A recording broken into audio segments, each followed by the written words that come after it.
crawling out of my fucking skin tonight. Stage set. Last bang came up for right. We're gonna start a fire. The back room has a sinker sail beer. Don't ice me off and get stuck in gear. Come on, boys, we're on. It's springtime for warships in Rio de Janeiro. All right, folks, it is April. You know what that means? Well, it's almost the end of April. Actually, I'm just praying to God that this gets up before the end of April. No, it is April, the April episode of Just Shootin' the Ship. Better late than ever. Look at that. I got a spicy Worcester in my port. Isn't that sweet? Oh, and some floating debris. So what's on the agenda this month? Well, we've got the ship machine, and then I'm going to talk about some deep lore on the Duck of War. And then we'll continue our guide to Tier 1 with the Gelderland, you know, because it's April, the Dutch. And as usual, I'll bitch about the blue team. But before we get into any of that, I want to talk about a ship that I think is vastly, woefully, terribly underrated. So we'll get into that.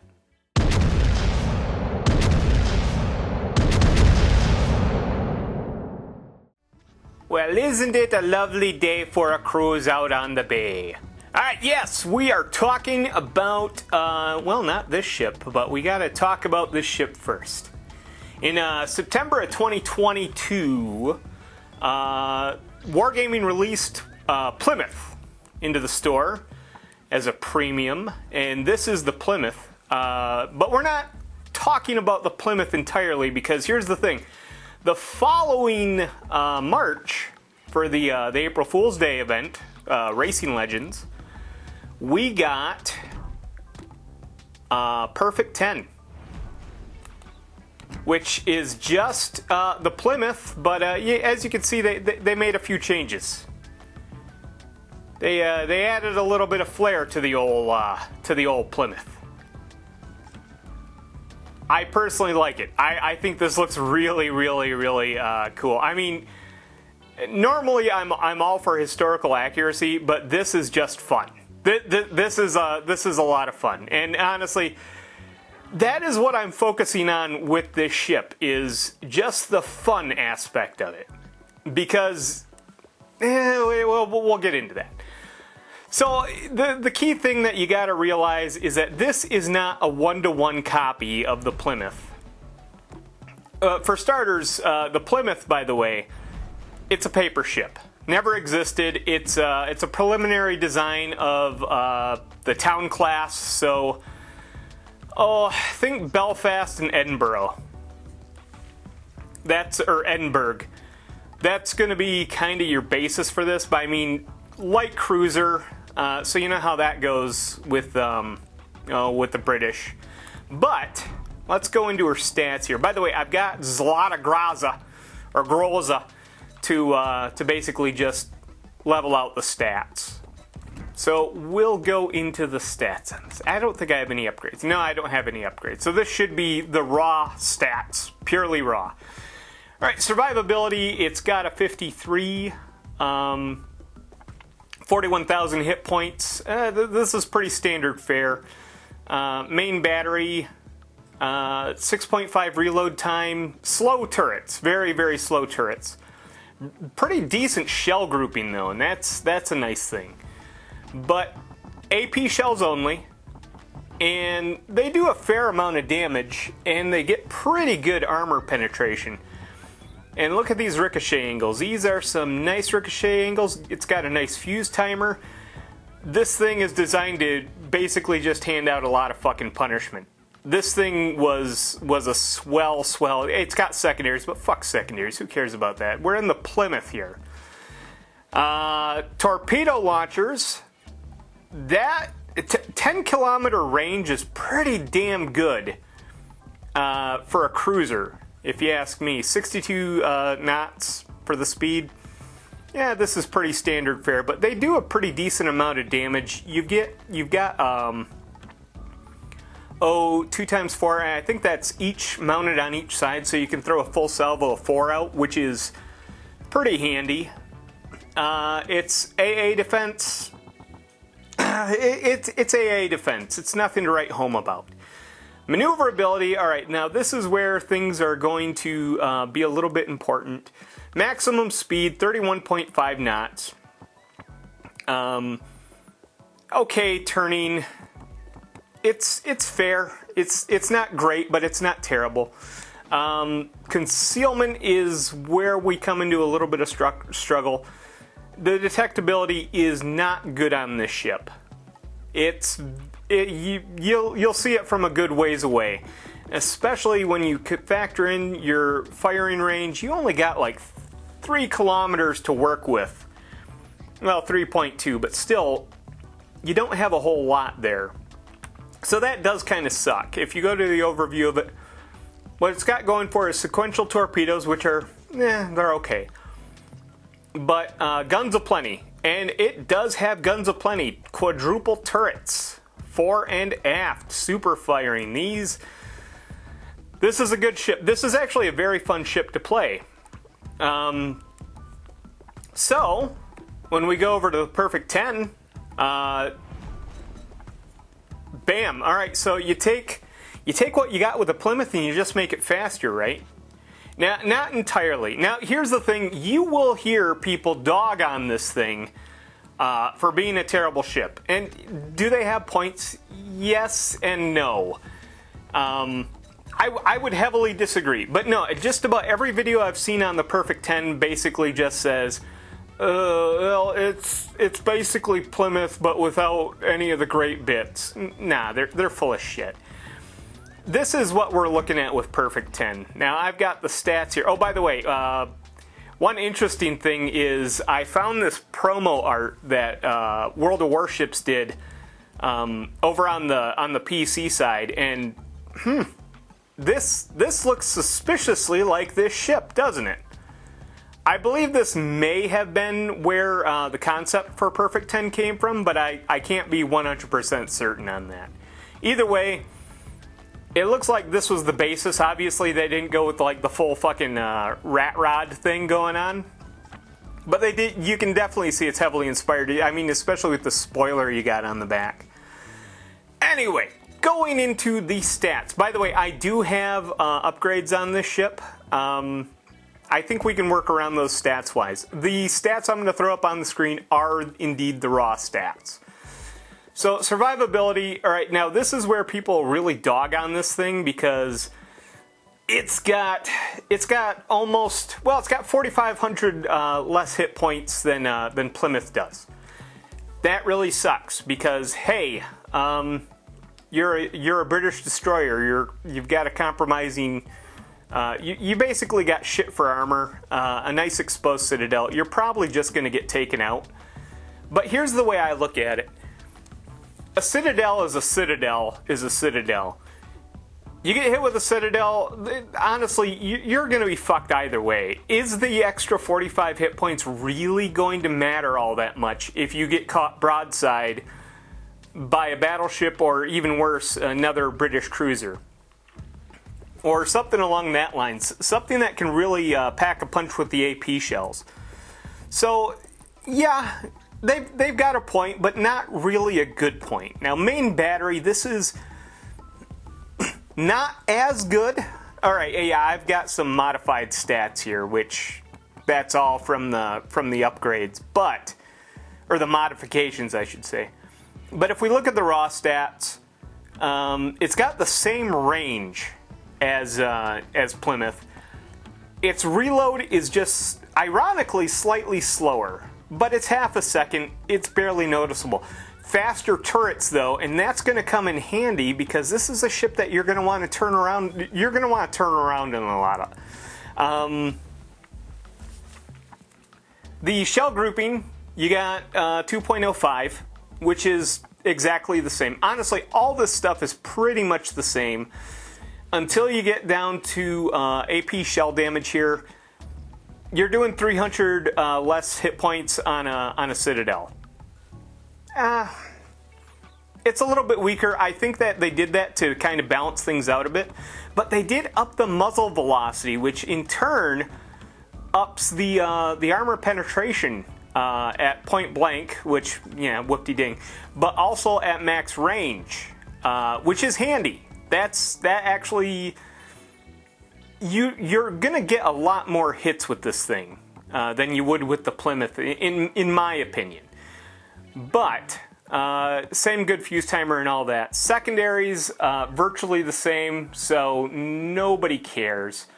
Oh, dang gummit. Torpedo launchers, though. Alright, so slightly shorter range. One less kilometer. That's gonna suck, because they're gonna be defensive torpedoes at best. But, hear me out, there is a caveat to that. We'll get to that. Torpedo speed 70 knots. That is way faster than what you get with Plymouth. That's at least 8 knots faster. Big win there. Reload time, that's down by 11 seconds. You can't go wrong with that. Everything else is pretty much the same except for the arming distance, and I think that's just due to the extra speed. But no, these are decent torpedoes. I would say that this is actually an upgrade, even though it doesn't say that it is. But I would definitely say that, well, actually it does say that it is, because this is a 26 versus a 24. Still though, these torpedoes are good, and yes, I would say that these are more effective on Perfect 10 than they are on than Plymouth. But like I said, we'll get to it. AA, completely unchanged. Nothing's different there. Not worth even talking about.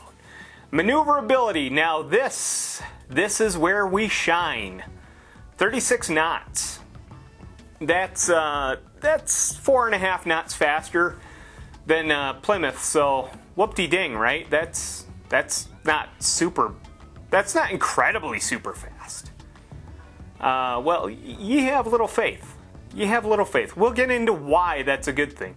Plus, rudder shift time here, that's dropped by at least 2 seconds, which makes it turn a little bit more nimbler, which you're going to need because honestly, this turning radius, you got to remember that this is a best case scenario turning radius. When you're going at speed, you are definitely not going to pull off this turning radius.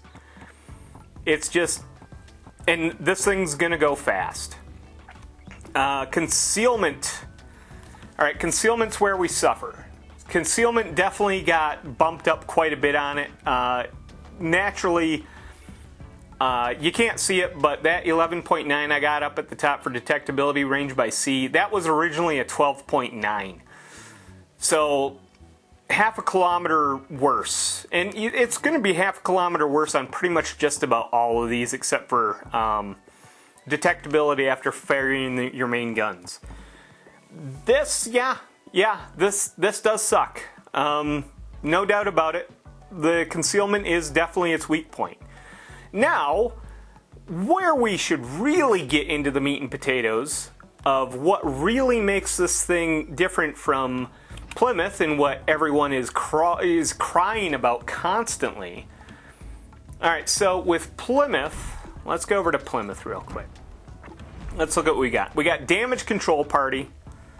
We got a heal. We got sonar, or the option between that and defensive AA. I'd definitely go sonar. There's no guarantee you're going to run into an aircraft carrier. And then you got either a smoke generator or radar. Oh my god, is there anything it can't do? Anyway, this is what everyone is super excited about with Plymouth. They're like, oh my god, it's got the radar. I love the radar. Oh my god, I can see the stuff in the smoke. I'm gonna swim. Radar. That's what they sound like. It's literally what they sound like, I swear. Anyways, go over to Perfect 10. Damage control party, repair party. Alright, we don't have well, we do have sonar. We'll get to that. Alright, sonar on this slot has been swapped out for an engine boost, and look at that fucking engine boost. This isn't your plus 8% engine boost. This is a plus 20% engine boost.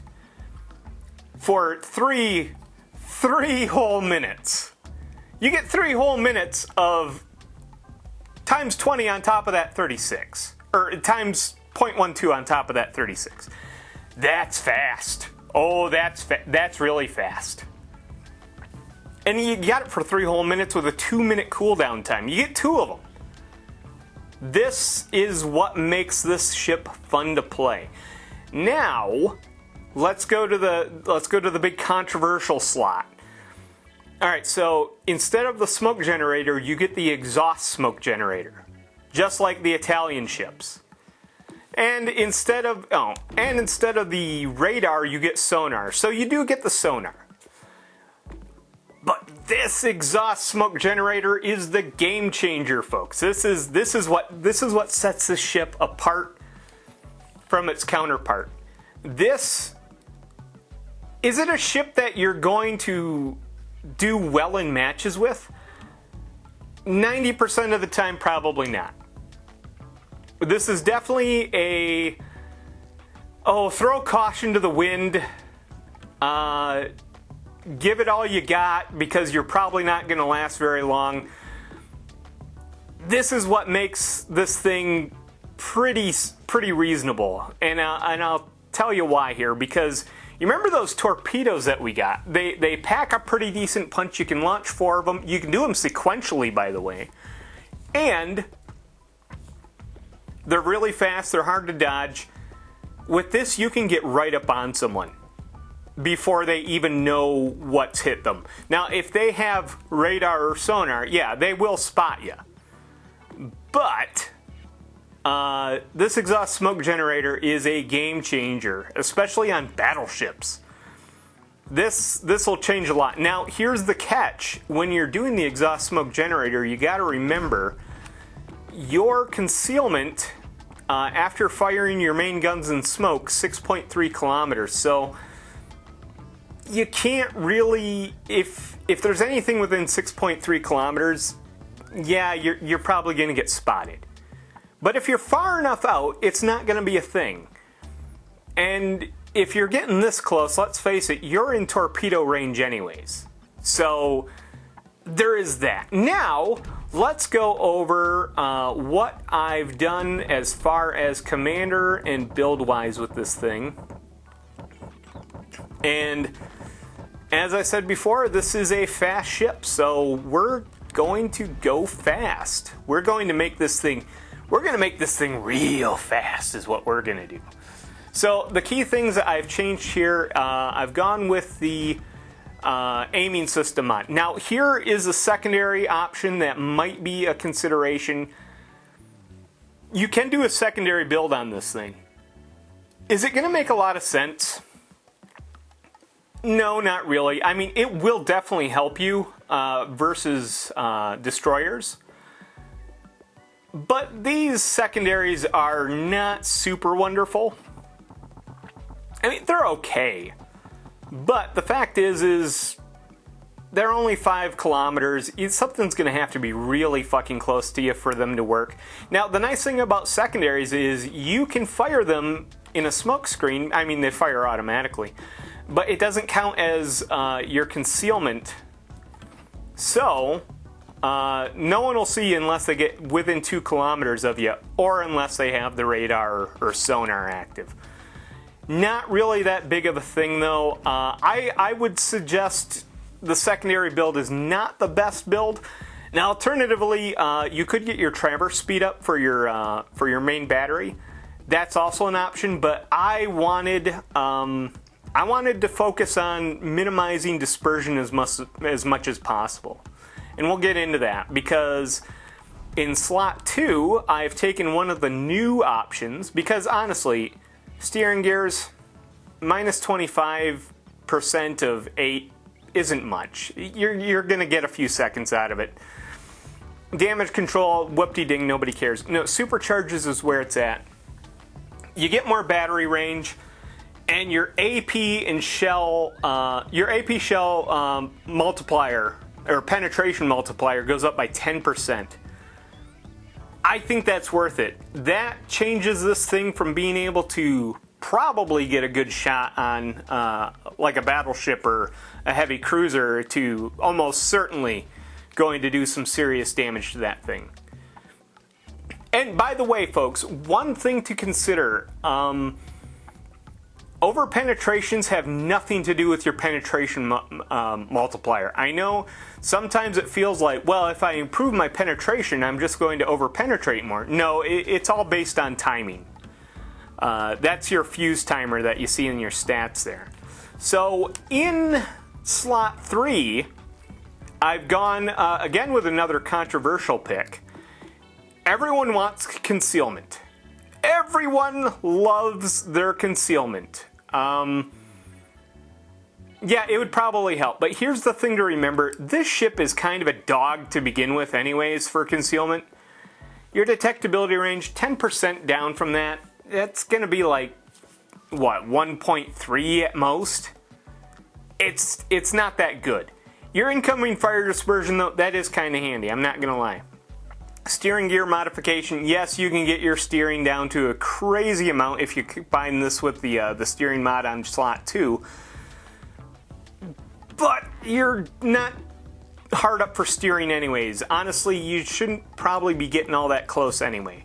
Target acquisition mod. I tried to do a build with this to see if it helped. It doesn't really. That extra 1 kilometer to spot a ship, guaranteed. Marginally useful in some situations. The extra torpedo detectability, also marginally useful.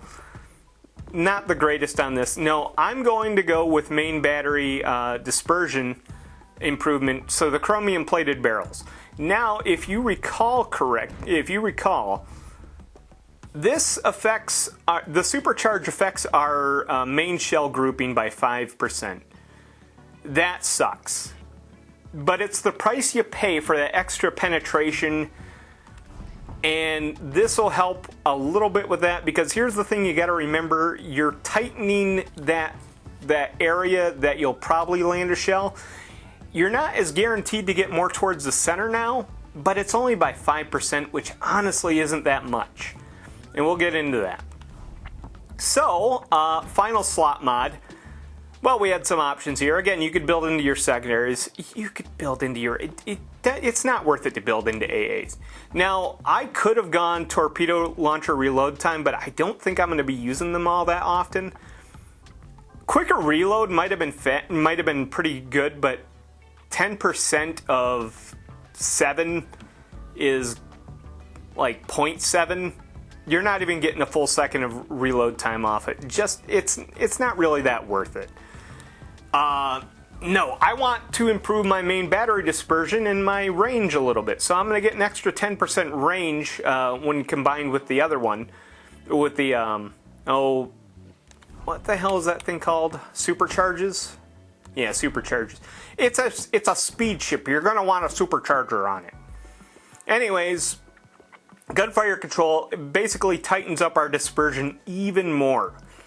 So, again, it's not improving the grouping, but it is making the target smaller now. That it's going to spread out less, is kind of the point.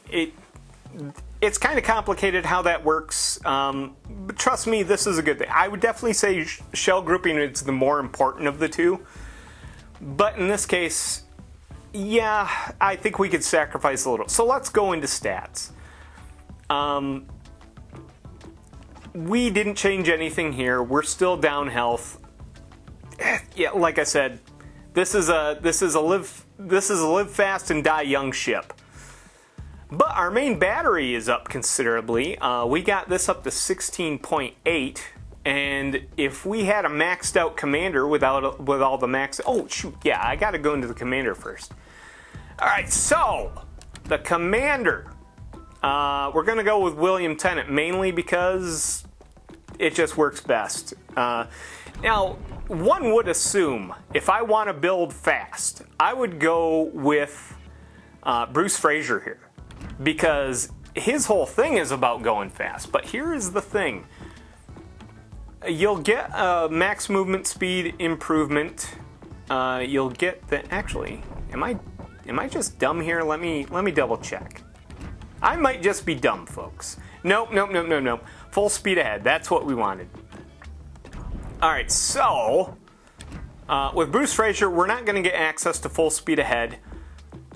that's just that much more speed. I am going for as fast as possible. So technically, I am going to be able to go faster with William Tennant. That's just the way it rolls out. So anyways, into the build. We don't have HE, so that'd be pointless. Traverse speed would be handy, but AA, who cares? AP shell and bomb penetration modifier. Yes. Extra 4% on that. That's going to help. Maximum speed and rudder shift time, yes, we will definitely take that. Full speed ahead, that's why we picked Tenant here. Not to mention, I mean, incoming damage to your Citadel, you're going to get Citadel'd when you get hit. It's just a reality of the situation. Now, we can also get maximum movement speed up by 5%, which is great. We're not going to run sonar, so steer clear. Rudder shift time, we're going to get some improvement on it anyways. Alright, fully packed, we want more consumable charges. Hanging around your allied ships probably isn't going to happen all that much.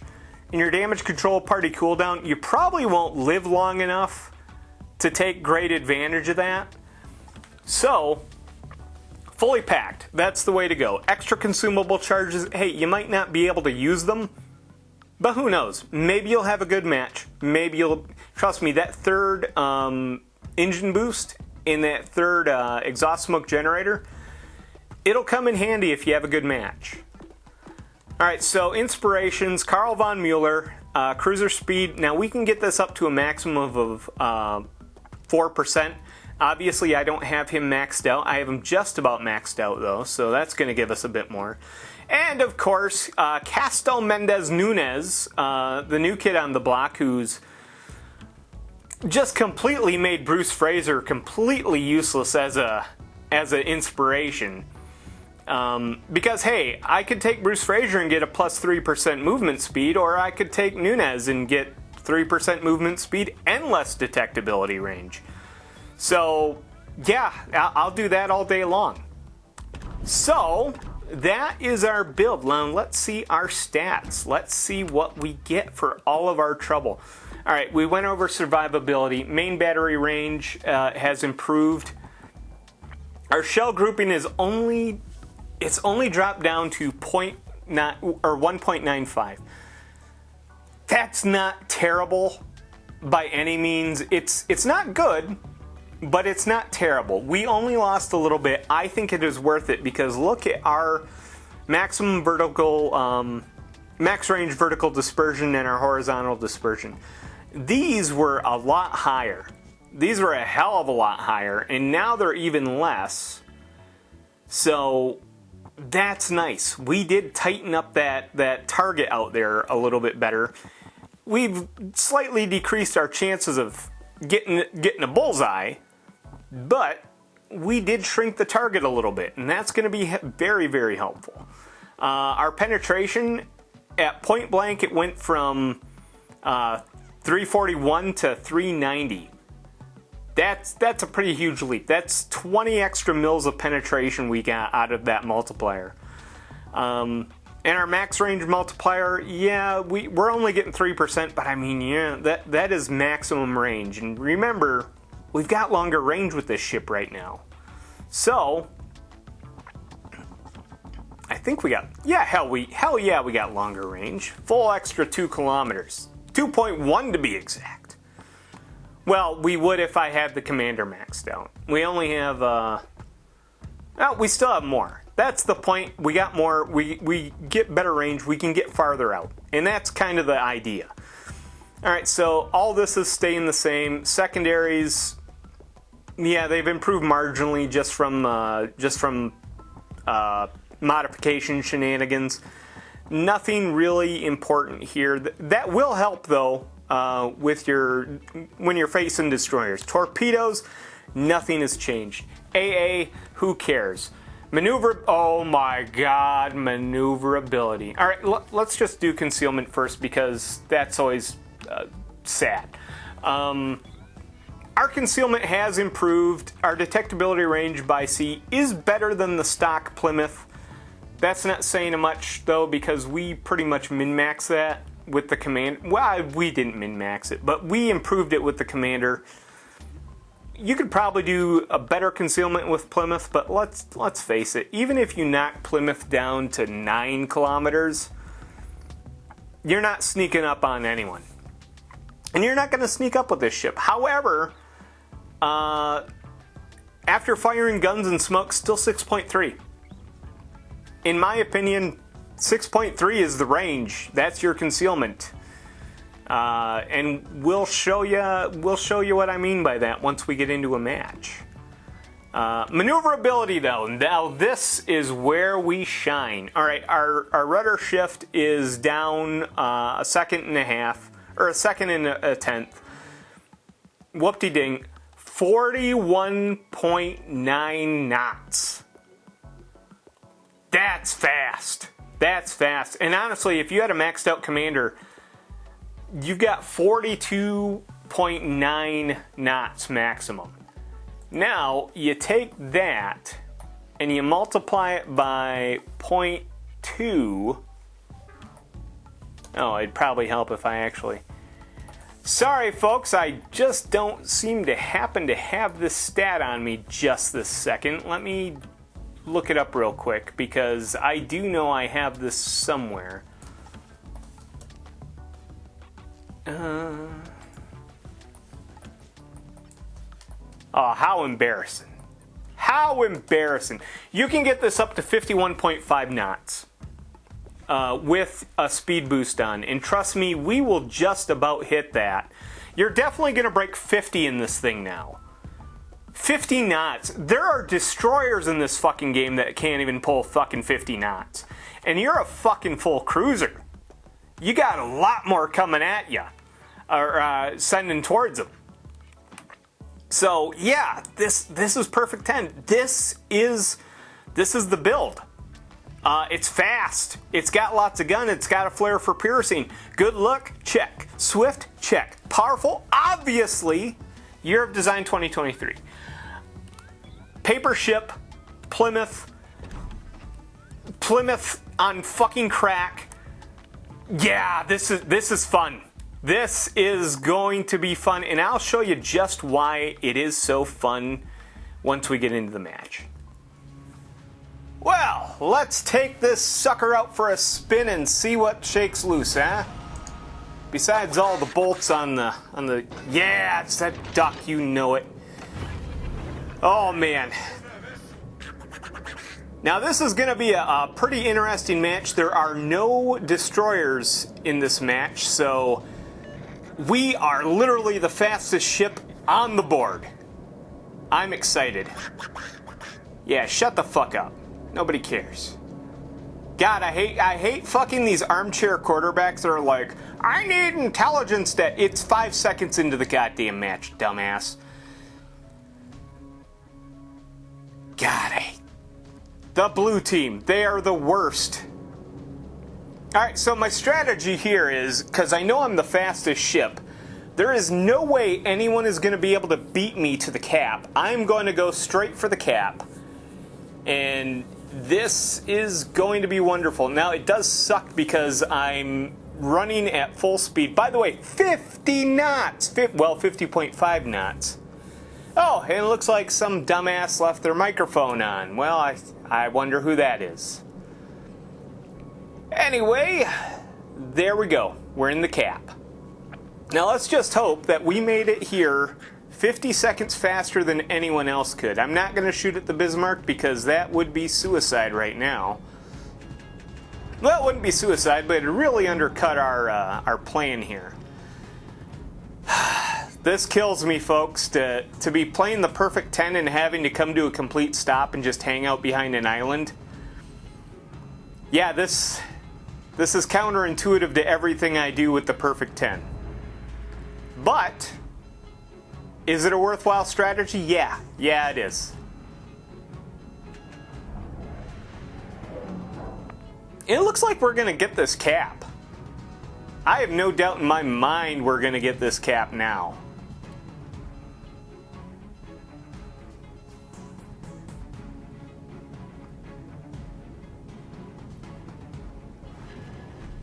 solo cap. Fantastic. And it looks like we're not going to get any help at all from our battleship that is hiding behind an island, it looks like. Fan-fucking-tastic. Blue team, you stink. Alright, so I guess I will just go full bore out into the wild and see what happens. Hey, I capped a base. That is progress enough. I did a monumental service to my team. Time to go down with style. Oh yeah, it's... Ooh, here comes the pain.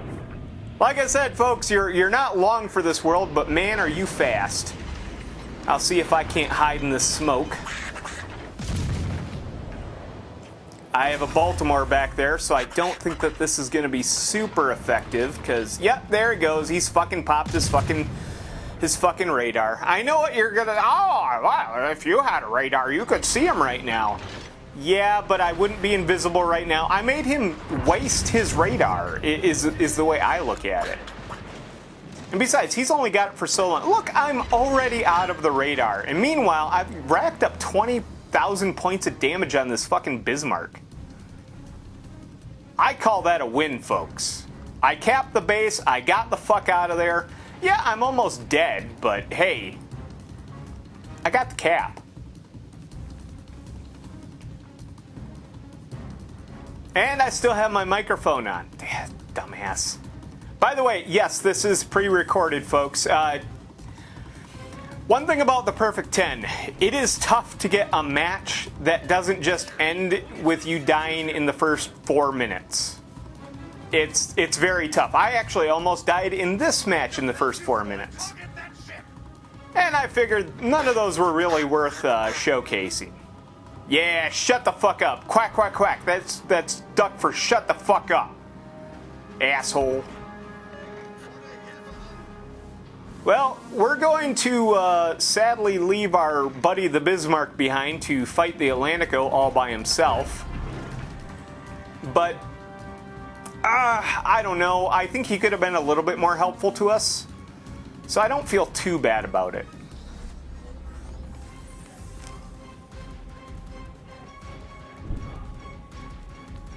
Maybe we can get over here and cap B. Now I know what you're saying. Oh, well, you said it's, oh shit, we're moving slow again. Yeah, there we go. Full power. Yeah, bah, bah, bah, bah, bah. Quack, quack, quack, quack, quack. That means fucking pour the coals to her, motherfucker. Oh, man. All right, well, they spot us now.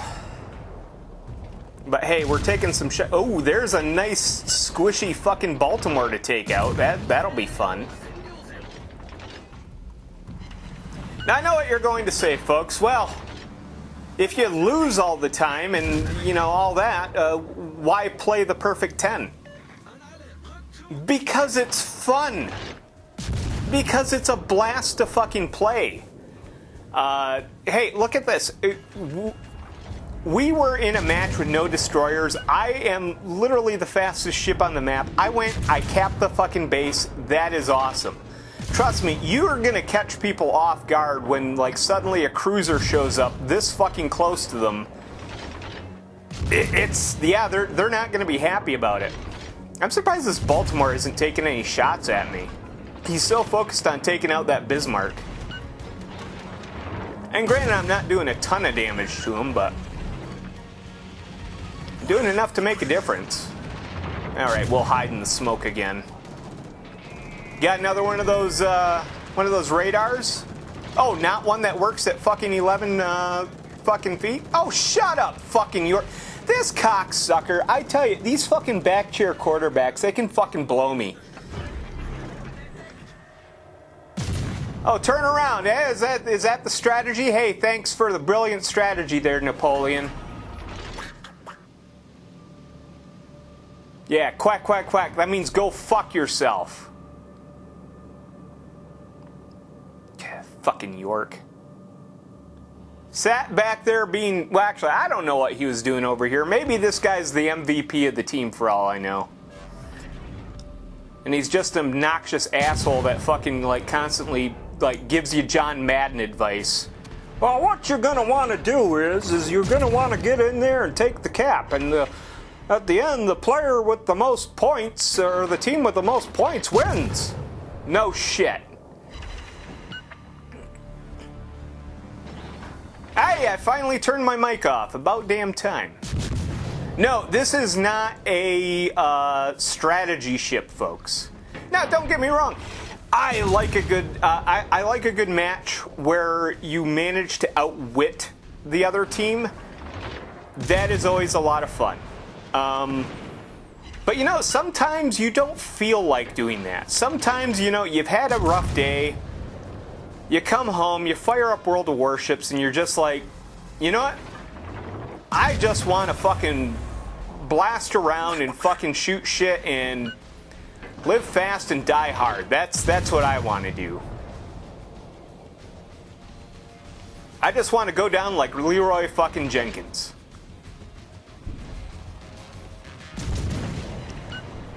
That Baltimore has got to be fucking hating me. Thankfully, he's so focused on that stupid fucking York. Maybe I should tell him to turn. I know I don't. It'd be a waste of time. Honestly, I don't have time to fuck around with that York. Although it would be fun to. York got taken out. Well, it's no mystery, folks. We are definitely going to lose this match. They've already taken back the one cap that I got. Like, we still have 2 caps, but I don't see our team being able to pull this off. I really don't. But I don't think that we've done too bad this match, considering. I know this Baltimore fucking hates us. This Baltimore's got to be fucking pissed. He wants to kill me in the worst fucking way. Hey, why don't you use your radar? Why don't you use your radar, Baltimore? Oh, that's right. I'm 12 kilometers away and ain't gonna do shit for you, is it? Boy, am I happy I took the Plymouth with all that radar. There's no way in hell the Perfect 10's better than the Plymouth. It doesn't have the radar. Oh, look at that. Now I'm hidden. And now I can see you. Now I own your ass. Yeah, gotta go fast. Oh no. Oh no. I think I'm about to... Yeah, fuck it. I just crashed into a fucking island. Son of a bitch. Well, at least I'm in the smoke. And I don't think this Baltimore is going to be long for this world.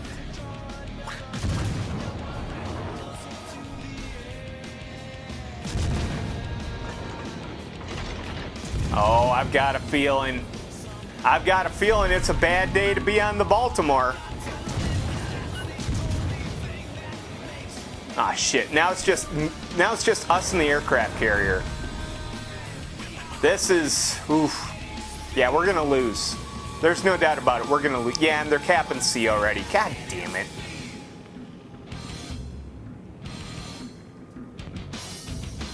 Well, I don't know. Maybe I can hit him with some torps here. Because I know that Bismarck's coming around that corner there. Maybe I'll get lucky. Oh, F. Caraccioli, or Caraccioli. I know that thing is flimsy as fuck with the weakest armor.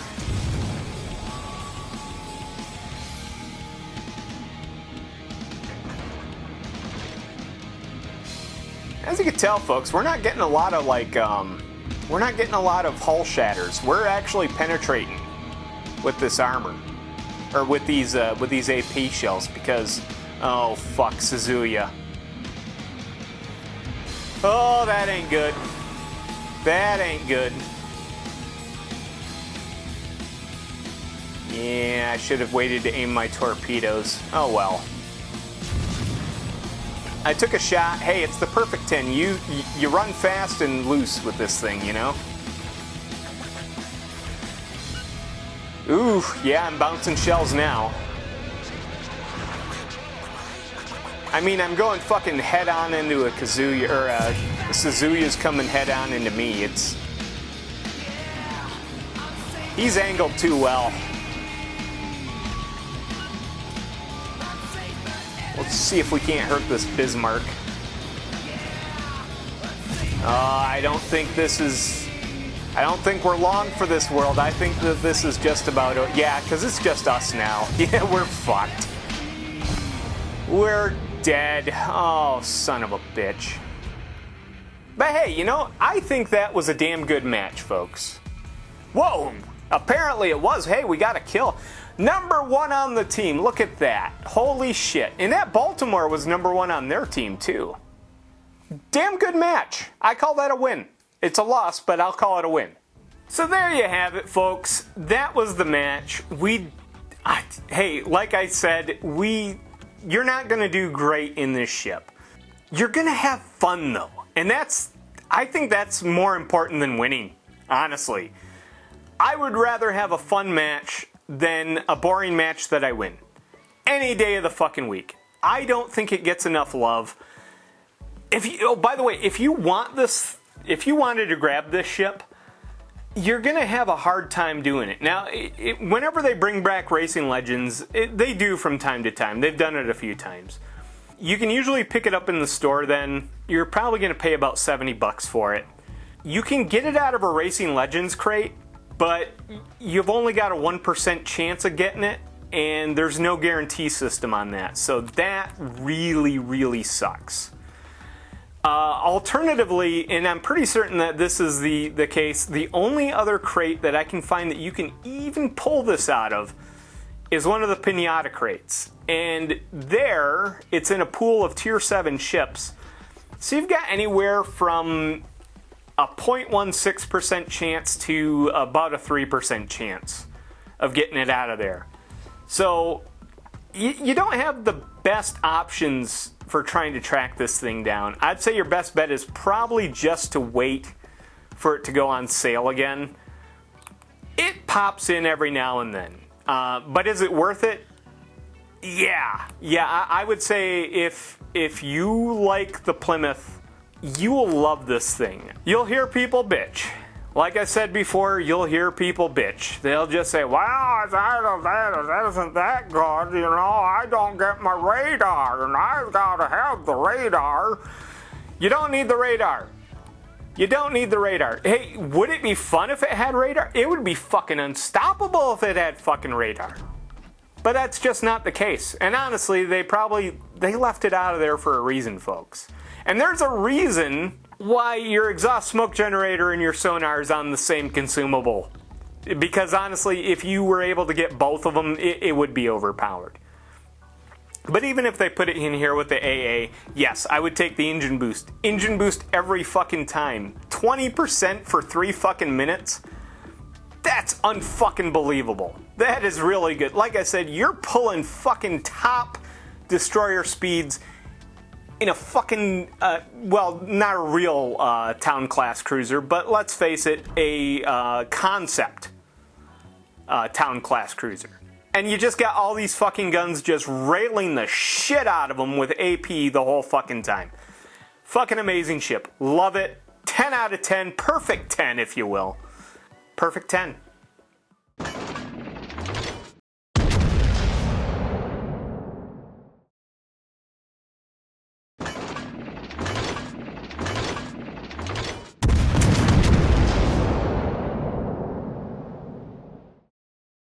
Well, I guess it's time to be British and a Tier 3 destroyer. You know, it could be worse. It could be worse. What do we got back here? Looks like our St. Louis is a deadbeat. Great. I'm going up to spot for a fucking deadbeat. God damn it. Why do I always... Like, this is the worst case scenario. I mean, look at this. We are the only two on our flank, and my fucking cruiser is a deadbeat. Yeah, I'll just rush in there and get my fucking self killed. Yeah, good. Thanks for the cover, asshole. All right, so far off to a terrible start, folks. Off to a terrible start. I guess we'll go Cat B. Because, yeah, A is just a lost cause. I hate to abandon my cap, but pff, this just ain't happening. Not with this fucking St. Louis being a dick. I mean, why even load up the fucking game if you're gonna not fucking play? Oh yeah, they're already capping. You see, I would have run in there, I'd have gotten my ass lit up, and then he would have been like, oh, did something happen? What's going on? Alright, I guess we'll go over here instead. God, I hate to fucking abandon A. And granted, if it was another destroyer, there's a good chance we could take him. We're in a wakeful. Ah, Campbellton. I'm not scared of no Campbelltown. Basically just a fucking Wix with a fucking British flag hanging over it. Oh, there we go. Yeah, as a Fusilier. Yeah, if I'd have gone solo against the Fusilier, I would have gotten my ass kicked. Oh, hey, look, our fucking St. Louis is finally fucking moving. About fucking time. You rat bastard.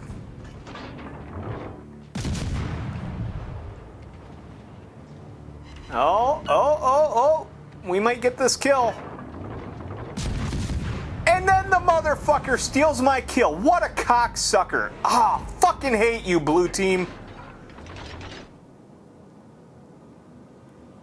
The fucker basically sits on his hands for the first 3 goddamn minutes.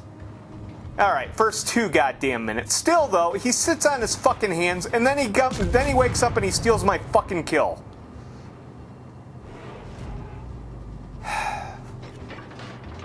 Whatever, I'm over it. Fucking just go over here and... And now we got some asshole shooting at me. Son of a bitch. It's not going good, folks. It's not going good. I'm gonna have to lay down a smoke screen to try to get away from this dickhead behind me. And yes, I am using the Serious Sam, or the Serious Sam, the Unsinkable Sam skin. Ooh, is my torpedo going to hit? It might. Honestly, I'd be shocked if that hits.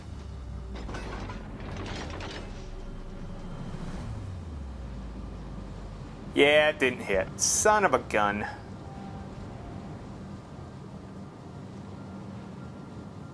Wakeful, though, I mean, that is the one thing I do like about the British destroyers.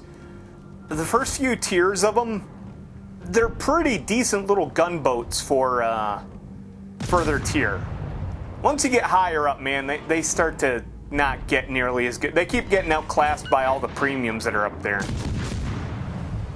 But that's why I kind of like the first few tiers in the game, especially Tier 4. Tier 4 and Tier 5 are so beautiful because there's not a shit... Well, Tier 5 there's a lot of fucking bullshit fucking tier premiums. But yeah, Tier 3 and Tier 4 there's not a whole lot of them. Same with Tier 2. It makes for a good game because you're not having to worry about like... a whole bunch of fucking, later premiums that came out that basically just negate everything that you could possibly fucking do. There's a reason why premiums cost money, folks. Well, take a shot in the dark here and hopefully this guy just keeps going straight. He's in a Kohlberg A, so I want to pretend that he sort of knows what he's doing. Maybe I can cap this base. I don't know if I'll cap it before he gets here, but hey, anything's possible, right?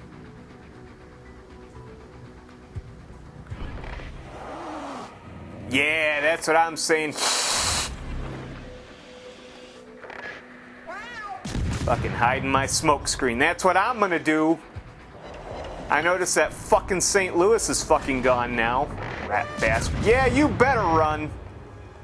You better run.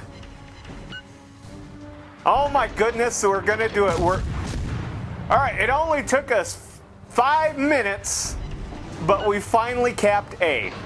We finally did what we needed to do, and the only reason is because thankfully a battleship came over and helped us out. Unfortunately, it doesn't look... I don't like the look of it. Our team is apparently all fucking St. Louis's, or at least up to that caliber. I'm not saying St. Louis is a bad ship, folks. St. Louis is actually a pretty sweet ship, if played by not a complete fucking imbecile.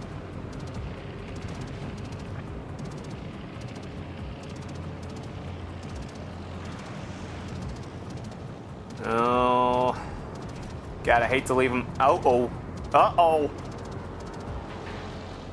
Oh, they're coming for... Hey, there's that St. Louis. Fuck you, St. Louis. God damn it. How did he fucking survive of all fucking ships? I ain't fucking helping you. Fuck you. Hey, look, I didn't abandon my flank. I went back to my flank, and guess what? I got the cap. No thanks to you, dickhead. Damn straight fucking discount fucking Wicks over there. Seriously, the Campbellton was so fucking lame that the British didn't even want her. First thing they did is they strapped some bombs to her, sent her into a French harbor, and blew up the fucking dry dock. That's its sole claim to fame. That Lend-Lease program was kind of a joke, is what I'm saying, folks. Yeah, this ain't good. This ain't good. I don't like the look of it. If we were going against one of these ships, we'd probably stand a decent chance. Although Isakazi's actually got some decent guns on it. That might give us some trouble anyways. Oh, hey, big thanks to that battleship, man. He's actually doing a hell of a lot of work here trying to... Oh, and there he goes. Well, it's all over now. And those torpedoes aren't going to even come close to hitting. Oh, yeah. Oh, this ain't good. This ain't good. Oh, Britannia doesn't rule the waves today, that's for fucking certain.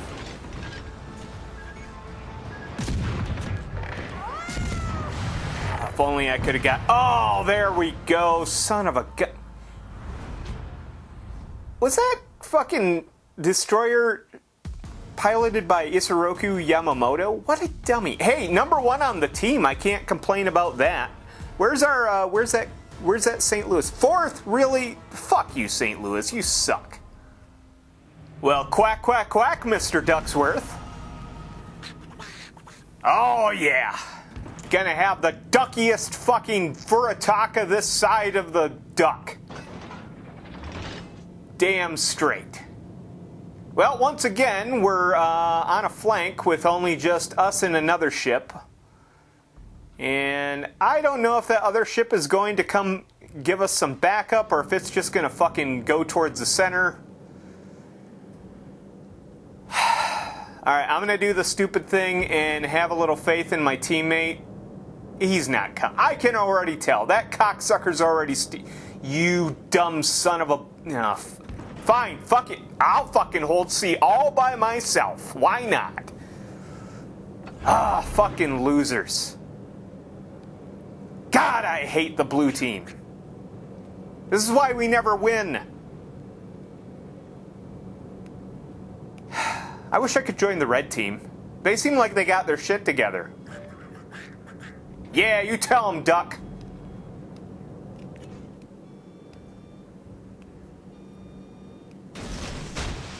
Now, I figured if I'm going to take the Furataka into battle, I might as well get rid of some of this duck camo I got from the Duck of War event.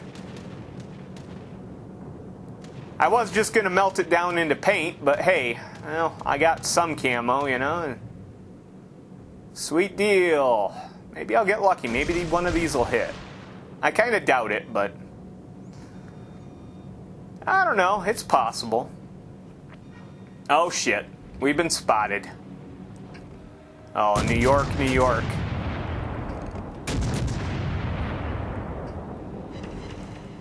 I have a feeling he's going to turn those guns towards me. Oh, yeah, he is. Doesn't like being set on fire. Although, like an idiot, he put it out already, which is just really dumb. Although, honestly, what are the chances I'm going to get another fire on him when he's behind a fucking island like that? Then again, maybe one of my torpedoes will hit... Nope. No. Why would it be able to hit? Alright, well, maybe I can cap the base before that Montecacoli comes and tries to, cock block my fucking cap. Me without any torpedoes. Oh no, he's coming into fucking cock block. Son of a bitch. Or I guess cap block. It just sounds like cap locks. That makes no fucking... I told you he's sending those fucking torpedoes my way. I don't know if I told you. I was thinking it. I was thinking it.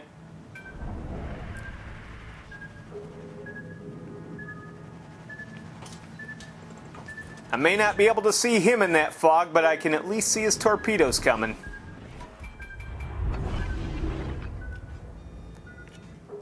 And it looks like we might have to deal with some bombers coming our way. Well, someone saw us. I'm assuming he's going to pop out there.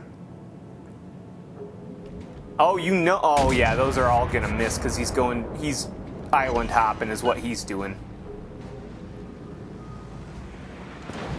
Is it still just me? Yeah, it's still just me holding fucking C all by myself. Now I have to abandon it.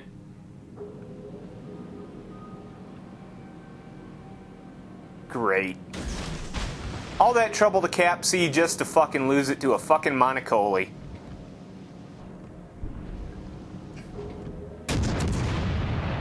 Yeah. Yeah, got a defended ribbon anyways.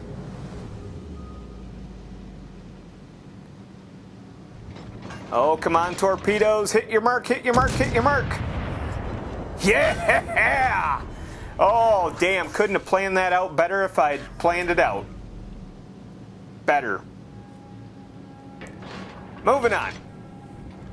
All right, New York, New York. Don't have those torpedoes just yet. Oh, now New York's going to try to cap the base. Son of a... All right, well, I guess it's back to sea. How's the rest of my team doing? We're not doing too bad, I guess. It's tied.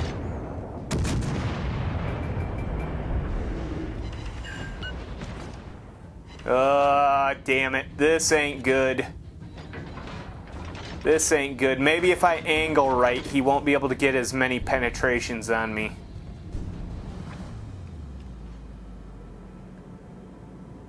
I'm not angled very good. I could probably angle a little bit better, but... Ugh. Yeah, damn straight. You tell him, duck. Ooh, maybe we'll get within range to shoot at that fucking aircraft carrier. It's a Rhine. Alright, you fake German bastard. We're gonna shoot you out of the water. How do you like them apples, huh? Oh, in Texas, you're over there. You can't do nothing about it, can you? Why, you ain't doing shit, Texas. You ain't doing shit, New York. You're just sitting there, not capping the base, not being able to hit me. What a loser. You suck, you jackass. Yeah. Quack, quack. That's Duckford. You suck, you jackass. And fuck New York, too. From New York to the Rhine.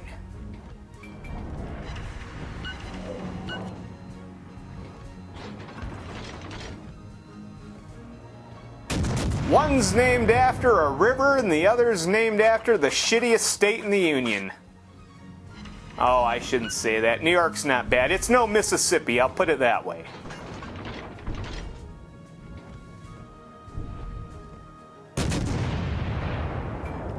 And if you're from Mississippi and you're all butthurt because I said, something bad about your state, well, hey, thanks for the view, I guess. It shocks me. Nobody watches these, so thanks. but I don't know. Your state sucks. I don't even think you would argue that. Hey, I get it. I live in a... Actually, my state's not that bad.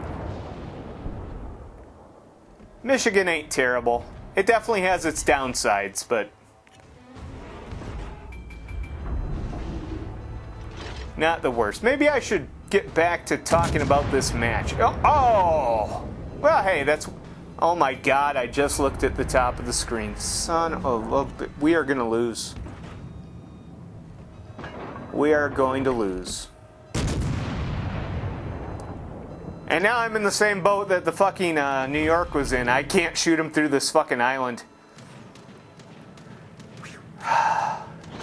Well, hey, Destroyer, you know, you sunk that Rhine. Maybe you... Oh, you dirty bastard. Now he's gonna fucking torpedo bomber me. Oh, both of those are gonna hit, too. So, god damn it.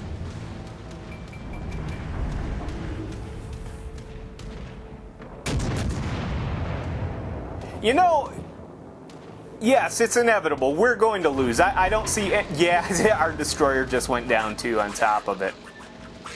Oh, shit. Here come more torpedoes. Oh, yeah! Oh, you didn't pull off the 7-10 split, could ya? And that's your last plane. Good night, sweet prince. Good night. Which is ironic, because I'm probably about to die. Where's the aircraft? Yeah. It's just me and the aircraft carrier, and the aircraft carrier is way the fuck down there. I guess I could go back him up. Honestly, they're going to take C anyways. That's pretty much inevitable. I fought so hard to defend this fucking cap, only to have my team just shit the bed. Son, fucking blue team, you suck.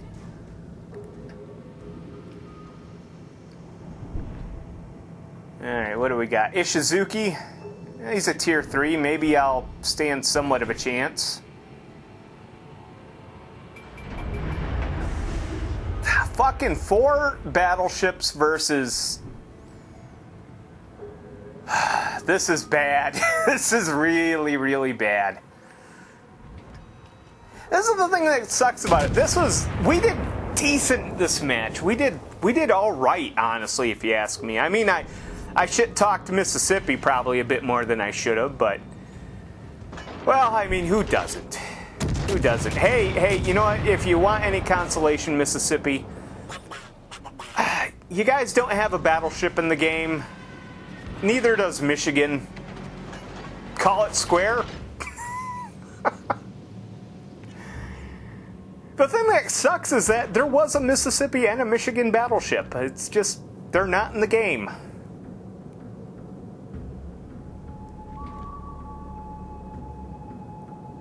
Oh, Peter Valecki. It's funny, he's not even aiming at me. They really want that aircraft carrier. I'll get his attention. Maybe buy the aircraft carrier a bit of time. I don't know what kind of aircraft carrier we're dealing with over there. Obviously, it's a tier 3, but I didn't catch whether it was a Komsomolets or a Langley or a Hermes. Perhaps a Hosho. Well, that was inevitable. Oh, maybe those torpedoes might hit. Maybe they'll hit, maybe they'll hit, maybe they'll hit. No, they're not going to hit. I don't know. You know, they might. They might.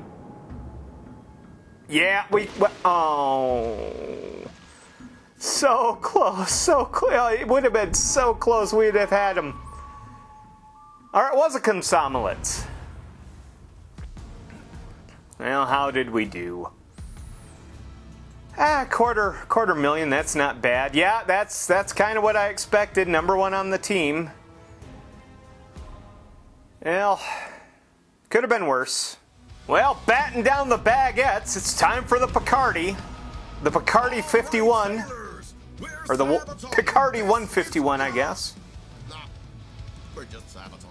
I figure if we're going to get strapped down with a French ship, we might as well go with some style. I threw on the Sabaton camo and the Sabaton Commander, so at least I have some sweet copyrighted music, no doubt, to get flagged. That'll be sweet. It's worth it though, fuck it. I already use copyrighted music in these videos. It doesn't matter, none of this is monetized anyways. Worst case scenario, I'll be banned in Russia.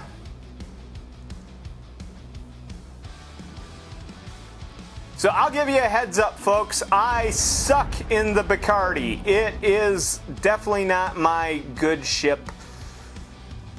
This is one of those ships that when I got it, I was like, why? Why did you do this to us? I guess they probably did it to, I think if I remember correctly, they did it to try to sell this enhanced secondary targeting consumable. I could be wrong about that. But hey, look, another Bacardi. Well, thank goodness I had the HE loaded up. But to be fair, I was expecting destroyers. I really was. God, that would have been a beautiful hit had it been fucking AP. Son of a gun. Torpedoes. I'd change, but there's just... Yeah. Alright. Ah, shit. Summers... Yeah, that's what I thought. Summers CE. Fuck.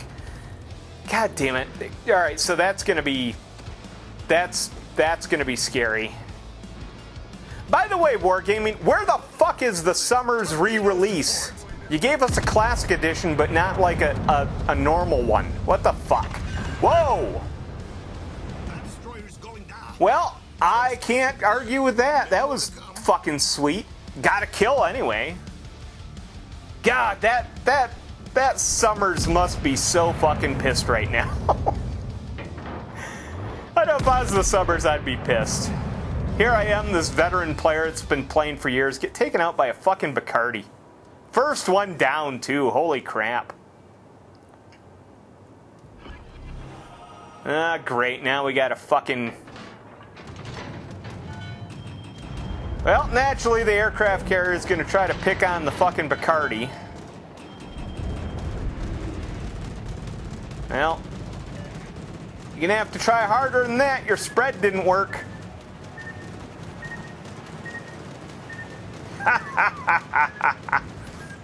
Oh. Well, Republique, eh? Oh, no, he's probably... Yeah. Oh. Yeah, son of a bitch.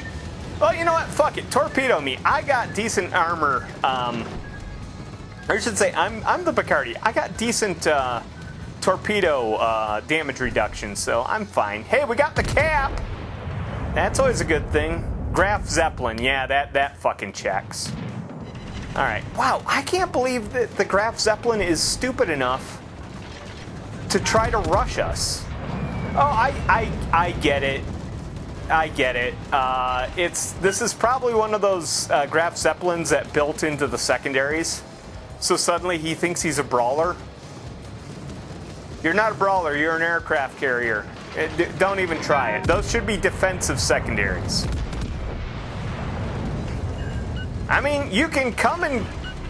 Yeah, come on in. I'll kill you. Fine, whatever. You know, it'll be sweet. I'm listening to some sweet music. I got my badass flame camo going on. Yeah, sure. Come on over. It'll be a party.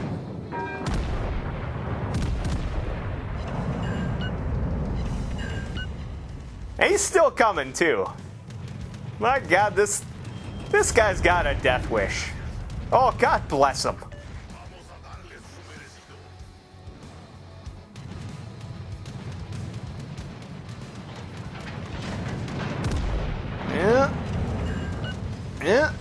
Well, he's going to try to torpedo me again. Since it worked so well the last few times he did it. Only one torpedo again. Oh, Magoo. You can't hit the broadside of a barn with those torpedoes. Yeah, I'm not even going to... Yeah, I'll take a shot at him if I can. Yeah, there we go. Alright, time to start ignoring him. The secondaries will do him in at this point. Either that or the other ship will. Ooh, there's a... Yes! Yes! I got the kill! Oh, man. Hey, we might have a shot at this one, folks. Holy shit, the blue team did not fucking just shit the bed again. Wow, that's fucking amazing. There's a Lucian. Alright, well, that's... makes me a little... I guarantee I've got fucking torpedoes coming my way now. And unlike the Graf Zeppelin's fucking piddly little stupid torpedoes, those are probably gonna hurt. Those are deep water torpedoes.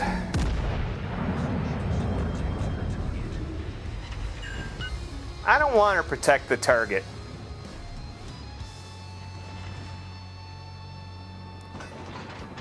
At least he's within secondary range. I can't remember what my range is on these secondaries. I want to say it's 10 or 11.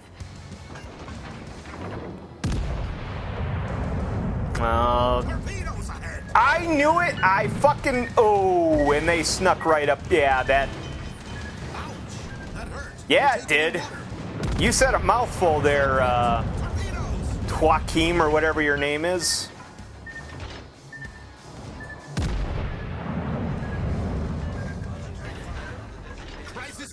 It's funny, I never even heard of fucking Sabaton until... Oh... That's... suck. Hey, we got the assist anyway. Hey, 2 kills, that's not bad. That's not bad. This could go either way now at this point. Ugh. Oh, Chekalov, I don't like the look of it. I really don't. Quit being an obnoxious ass. Ha! Well, there goes our battleship. No, I never even heard of Sabaton prior to this, this collaboration that they did this month. They're interesting. They're kind of cool. I'm not gonna lie. It's not particularly my flavor of music, but they're all right. It's actually kind of funny because Jackie's heard of them. I have a coworker that I talk with a lot. He's heard of them. Apparently, I'm the only one who hasn't. And given that they fucking write songs about fucking battleships, you think I'd know about them. But to be fair, I've never been really known for having my pulse or my thumb on the pulse of pop culture.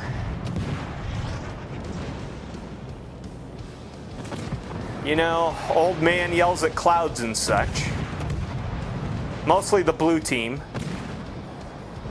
Uh-oh. I mean, they're down to 1 destroyer, but man, that destroyer's pretty built up. Yeah, and those torpedoes. Oh, maybe those other torpedoes will hit. Maybe the black. Yeah. Ooh, man. The black in that that Lo Yang is. This could go. Oh man, this is close. I don't know. It's kind of touch and go because that Lo Yang might really fuck up that Chekalov. And our black, I mean, if he'd move in, he'd have a great chance of hitting him. Ah, yes, we got him. Holy shit, way to go, guy in the black. Oh, man. Holy shit, we got it. Whoa. That's a lot. Number 2 on the team. Yeah, the figure. You know what? Fuck it. The guy in the black, he deserves it. He deserved it. That was fucking awesome. Well, 2 losses and a win. Well, I'm going to blame the blue team on this one. I always do, but this time I'm probably in the right here. God damn, we had some good matches there, and it's just that teammates did us in. They always fucking fuck you, blue team. Just fuck you, blue team.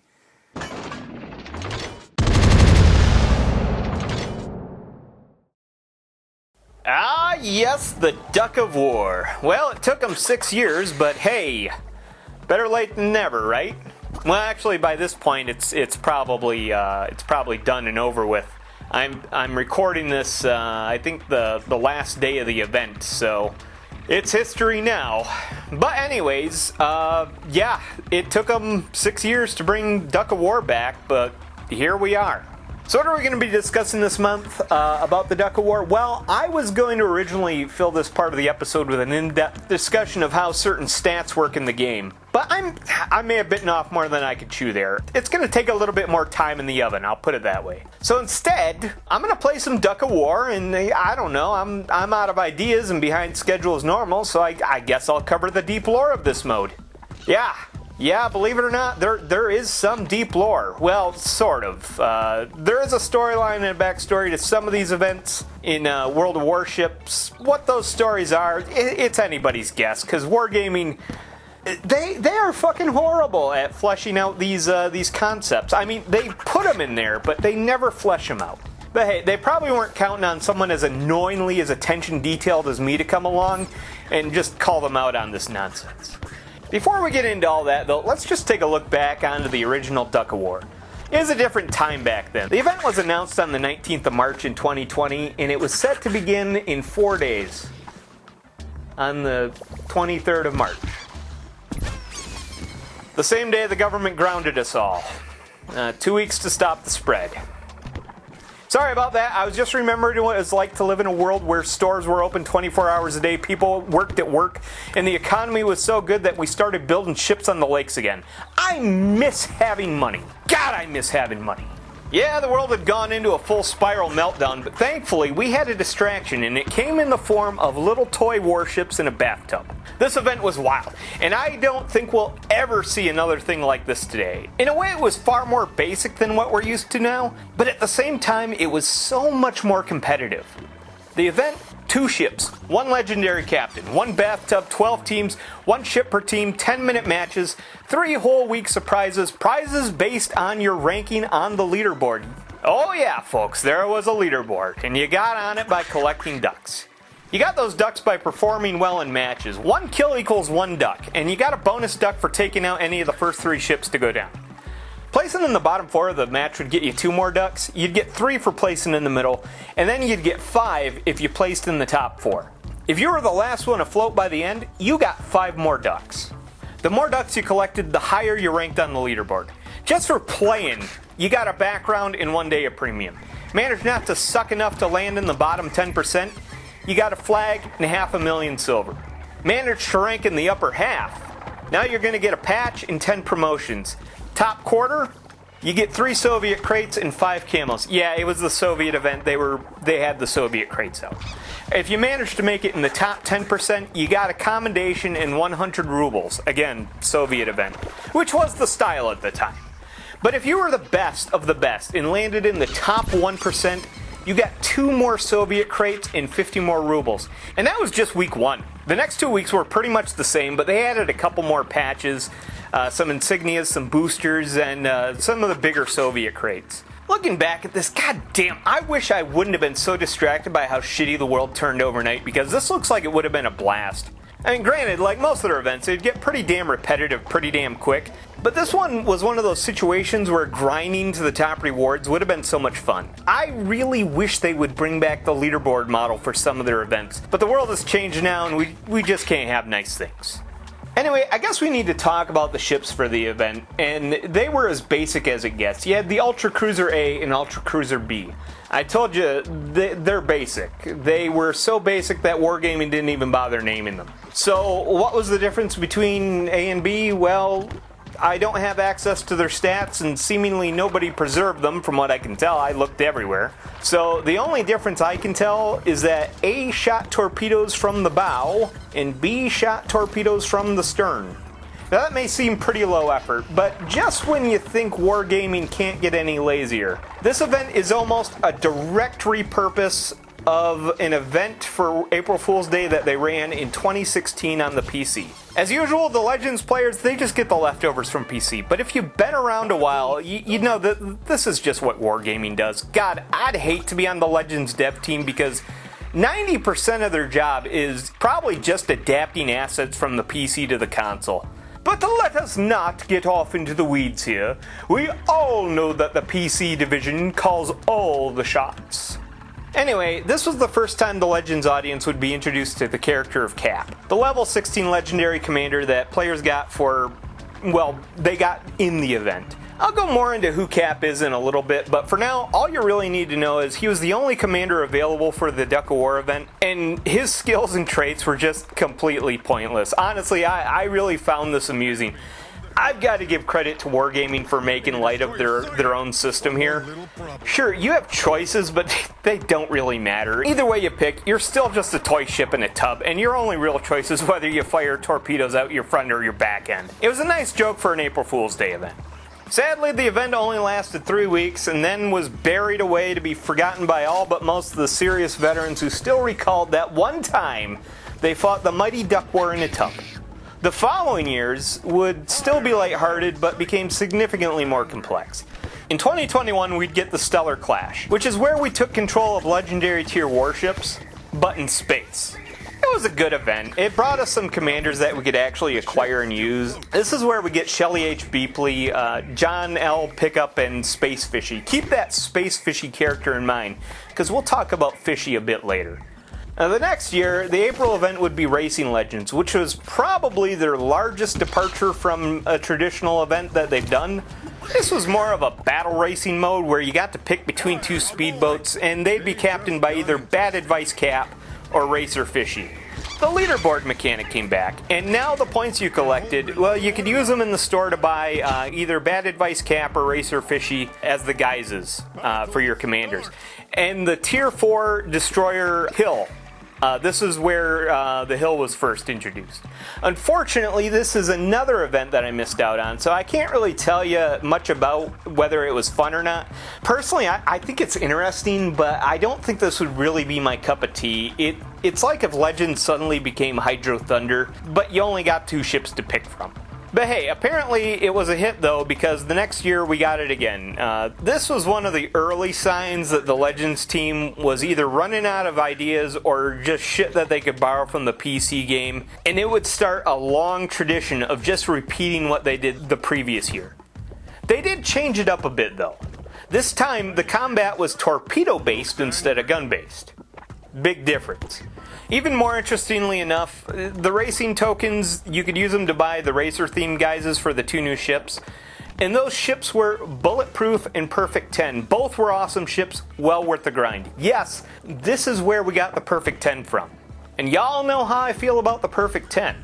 Anyway, the next year, 2024, they'd bring back Stellar Clash, but this time it was Planet Clash. And instead of being in space, we'd be piloting spaceships in water, like a normal warship. Look, I'm not going to complain though. I thought this event was a lot of fun. This time though, we got Olin, Zhao, and Amagi, but with sci-fi makeovers, and the event centered around taking down the All-Destroyer that was from the first event. This was one of those events that had different difficulty levels, and they had stages to each one of those levels. Eventually, if you got past stage 5, you'd get the Mikoyan, and that was a pretty good deal, I thought. Yeah, the leaderboard was gone, but you could still use the Stellar Chips to grab some new guises, the new skins, and the Achilles as a new ship. Very cool ship, by the way. I love this event. It wasn't quite my favorite April Fool's event, but it was definitely up there. Now, my favorite event, that would come the next year, when we got the follow-up to Rust and Rumble. And though the first one was a Halloween event from years earlier, it never really fit the Halloween theme all that well. And basically, it was really just a heavily modified version of a Halloween event from the PC that I just don't think it worked all that well. This one was as well, of course, but even better, this was a testing platform for missiles and drone boats. I thought both worked extremely well though, and honestly, if they drop similar weapons in the game tomorrow, and let's face it, missiles are practically already here, I'd be excited to see how this would shake the game up a bit. Your reward for this one would be the Madness. It was a heavily modified Zeton, but it looked like it came right out of Mad Max. Oh, and side boob. That's always a plus. Anyway, now that we've talked extensively about the history of the April Fool's Day events on Legends, let's talk about this year's event, Duck of War 2. Now, I'm not going to completely trash on Duck of War 2. It was actually pretty fun, but once again, this is just a repurposed leftover from the PC. It was originally called Trouble in the Hot Tub, and it was the April Fool's Day event for 2023. No new ducks, no new nothing, just a straight up copy from what I could tell. Also, this has to have featured the lowest effort fucking reward I've ever fucking seen for one of these events. The Duck Flinger. It's a Der Flinger with adjusted stats and a new paint job. And not even a good paint job. It's honestly not all that different from just the generic duck camo we got. But hey, a free premium is a free premium. Beggars can't be choosers, I guess. Okay, now where was I? Oh, yeah, the lore. Let's talk about the ducks and the captains first before we dive into the obscure shit. Up first, we've got Don de la Duc, or Deque. I don't know how to pronounce it. A wealthy duck with a secret that he is actually a vigilante. Essentially Zorro, which I think is cool because they avoided the quagmire of trying to rip off Batman, instead focused on the vigilante that Batman is based from. He played like a destroyer and was probably the only duck in the event that actually benefited from a torpedo-focused build. Mainly because his guns sucked. Sadly, the torpedoes in this event weren't much better. If we look into his backstory, though, we see a reference to his fate being intertwined with Fishy. We'll talk about her later. The other destroyer we got, by the way, if you're curious about what tier these ducks are, on PC they were tier 10, and on Legends they were listed as approximately tier 1. But if you use the filter, they would appear as legendaries. Which makes sense because that's what tier 10 is on PC. Anyways, it's not important, just a detail I spotted. I thought it was kind of interesting. Anyways, Duck Punches. He's a law duck that uses martial arts to give bad guys the what for. This is obviously a nod to Chuck Norris, but more specifically, his character from Walker, Texas Ranger. No other reference here, he's just a gunboat destroyer based on Cordell Walker. So moving on, the base cruiser duck that we got was Luigi McQuacky, a retired cop that had his special lady duck kidnapped by wild geese, and now he's reactivated himself to get her back. This one's tough because it's pretty obvious that he's based on Bruce Willis's John McClane from Die Hard, looks-wise anyways. But his story and his name don't really quite match. I could be wrong about this one. That's just what I've inferred from looking at it. Anyway, his story also mentions that he was on Cap's team. Another detail to note. Now, the other cruiser was Furo, a veteran of the first Duck Goose skirmish that was thought only to be a legend, and now that he's back, the geese aren't happy about it. From what I can tell, this duck is based on Stallone's character from Rambo. The details don't match exactly, but they're similar enough in the red bandana and torn black tank top. It's pretty obvious. In his story, he's mentioned to be a friend of Cap and Fishy, who are the only ones who know that he isn't just a legend. So the plot thickens. Finally, we got two battleship ducks. The first one is DUCK, a cyborg duck from the future sent back to prevent his creators from losing their war with the geese by becoming fat and lazy from eating too much bread. What a story, Mark. This is an obvious reference to Schwarzenegger's character from Terminator. We never learn what DUCK stands for, but we do find out he is under Cap's command, from the future, and note that from the future. Personally, I think it stands for Deployable Unducked Countermeasure Killer. But that's just a guess. The other battleship we got was Quackaducko, a former special-purpose mallard that's been forced back into action due to his daughter being kidnapped by a former goose dictator that his squad overthrew in the past. These are getting more complex. Well, I guess since they're referencing classic action heroes, it only makes sense that we'd get two Schwarzenegger characters. This one is blatantly John Matrix from the movie Commando, right down to the kidnapped daughter. The story mentions that he's a former member of Cap's squad. Alright, so those are the ducks. Now let's talk about the commanders. The first one is Diego Pato Bravo. I'm probably mispronouncing that, but I really don't care. A man who grew up obsessed with rubber ducks and eventually went on to dominate both pools and tabletops with an armada of rubber ducks. You could say that this guy is a bit of an odd duck. By the way, if you didn't catch it, Pato or Pato, whatever it is Spanish for duck. So there's that. The other commander is Admiral Quaxton, a rubber duck that grew up obsessed with naval combat who promoted up during the first Quack War and was called back from his cozy jacuzzi post for this new war. Neither of these two really have any listed ties to Fishy or Cap, so it's kind of a standalone thing at this point, but I think I can make them fit into the lore. We'll get into that. I am going to jump to a lot of conclusions here, by the way. So finally we come to Cap and Fishy. Now, Cap and Fishy, they're mascots in a series of short cartoons that Wargaming created called Bad Advice. They're all on YouTube. Check them out. They're a good laugh if you have the time to watch them. The formula pretty much goes, Cap is a big dummy that always makes the wrong decision, and Fishy is his pet fish that tries to steer him into the right direction. These are pretty good videos actually, but it gives us our final connecting tissue that we needed to piece together the lore. Before we get into that though, I really wanted to point out one more character. On the map you may have noticed this big Garfield looking cat with sunglasses watching the action. By the way, Fishy is there too, swimming around in the tub. Anyway, back to the cat. This large and handsome fellow is another mascot that Wargaming established called Kitty Purfirst. It's a funny take on the ship the Grossa Kurfürst, get it?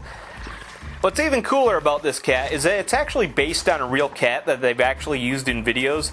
This isn't a major detail, but it's really cool just to know the reference. Plus, it's a nice looking cat. Anyway, back to the lore. From what we've deduced, there seems to be a number of connections to Cap and Fishy, and references to an earlier engagement with the geese which seem to be the prime antagonists of this story, despite never once showing up. I would say the original Duck of War event doesn't really have much to do with the second one, other than Cap seems to be the overall commander in charge of the conflict. It's possible that the first Duck of War could be an origin story for how Cap rose to power and how he became a keen commander of bathtub warfare. So in the years between 2020 and 2026, another conflict seems to have occurred off-screen, and that seems to be called the Quack War, or possibly the Duck-Goose Skirmish referenced in Furo's story.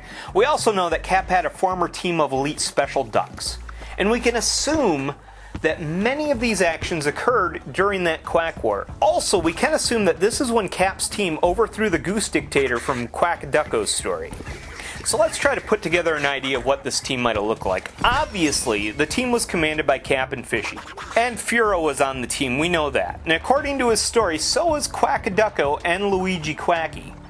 It's not likely that DUCK was involved yet, and we can assume, since Duck Punch's story doesn't list him as retired or anything like that, like everyone else seems to be, he may be a new arrival as well, so that eliminates those two. Dandala de Q is also mentioned to have ties to Fishy, so we're going to call that a maybe.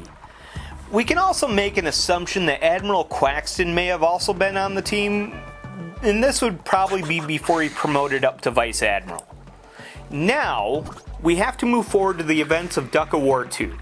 The story would suggest that this is a conflict with the geese again, but as you might have noticed, the geese get mentioned but never ever get seen. I think we're dealing with an Avengers Civil War scenario here. The second Quack War isn't a war where the ducks directly fought the geese, but more than likely the geese orchestrated a duck-on-duck conflict, if you will. If the geese learned anything from the first war, it's that fighting Cap directly just doesn't work, so instead they let the ducks tear each other apart. That's my theory. Now that gives us a war that probably has Cap's team on one side and the ducks under the geese's manipulation on the other side. Obviously this puts Cap as the fleet admiral for one side, and that unnamed Goose Dictator that was overthrown probably as the secret director for the opposition. Now I really don't see Admiral Quaxton working against Cap, so I'm guessing he's the commander for Cap's side, leaving Diego Pedo Bravo, whatever his name is, as the commander of the Goose side. Considering he seems to have no direct allegiances, I can see him just wanting to be in command of a conflict just for the love of the game. So that kind of establishes which commander is on which side. Now we just need to figure out which ducks are on which side. The problem with that is that we've just got too many ducks on Cap's old team for the sides to even out, really. So let's lock down the ducks that are probably on the opposition team. One of the possible locks is DUCK. His story mentions that he's under Cap's command, but remember, it does say Cap's command from the future, and that he's been sent back to destroy bread stocks and figure out where the ducks cross the point of no return. I think this could potentially make him a wild card, not directly working for the geese, but somewhat in conjunction with him. You gotta remember, he is under directive from Cap from the future, meaning his loyalties lie with him. That doesn't necessarily mean he has any loyalty to present time Cap. Plus, honestly, he's destroying bread. I don't think the ducks would be a big fan of him. Working with the geese might give him some insight on where exactly the ducks went wrong, so I'm going to say DUCK is going goose on this one. Now the other two, I'm going to have to jump to a few conclusions, but I find it strange that we've got two kidnapped female ducks, kidnapped by geese by the way, in the backstories. I'm going to assume, and this is an assumption, this is purely jumping to speculation, I'm going to assume McQuacky's special duck lady is possibly Quackaducko's daughter. That would certainly make things awkward between the two. Now, Quackaducko's story says his daughter was kidnapped by the former goose dictator. I believe that to probably be reliable information. McQuacky's special duck lady being kidnapped by a wild goose gang, though, that sounds like obfuscation. I'm betting that this was misinformation orchestrated by the geese to get McQuacky to work for Diego Pedo Bravo, and unknowingly, the geese themselves. Granted, this is purely a jump to conclusion, but that is my theory. Then we've got Duck Punches. Now, it does mention that he's a representative of the law. Could it be that Duck Punches and Luigi McQuacky are old partners? Now, that would clear up some of the issues with his lady duck being Quackaducko's daughter. If McQuacky was a young member of Cap's team during the first Quack War, then perhaps the age difference may not be as large as it might seem. So if Duck Punches was a rookie teamed up with the more veteran McQuacky when he was on the force, it's possible that when McQuacky begins his whole rescue mission for his special lady duck, Punches would come to the aid of his old partner for one last team up. Makes sense to me. So there we have it. That leaves Cap with Don Deladuc, Furo, and Quackaducko, all old friends that would likely never change sides.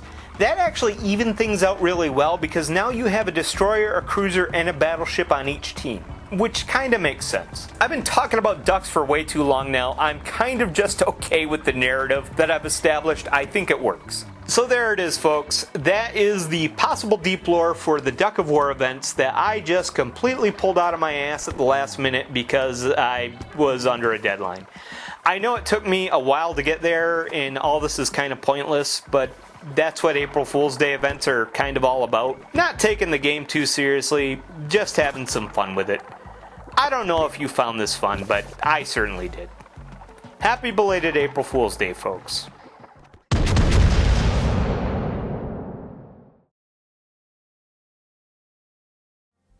Well, I hope you brought your wooden shoes because we're going to Holland. That's right, this time for this guide we are going to be covering the Gelderland, the tier 1 cruiser for the Netherlands. As you can see, oh look at that. Such a tiny little, such an adorable little thing, really. This is actually a nice ship. It's a little on the weird side, but I mean, that's the Dutch in a nutshell, isn't it? Alright, so what are we talking about with the Gelderland? By the way, I put Wharf on here just because I wanted unadjusted stats. So, we're going to change that eventually. We'll get into it. Alright, so let's just look at the overview. Sure shot. Yeah, actually that checks. This thing actually has some pretty straight shooting shells.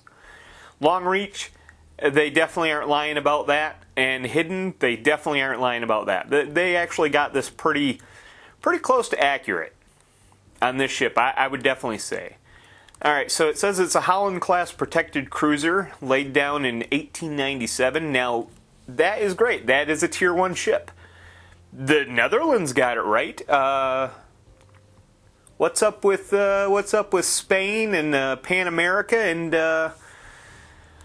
what's the other one? Pan Europe.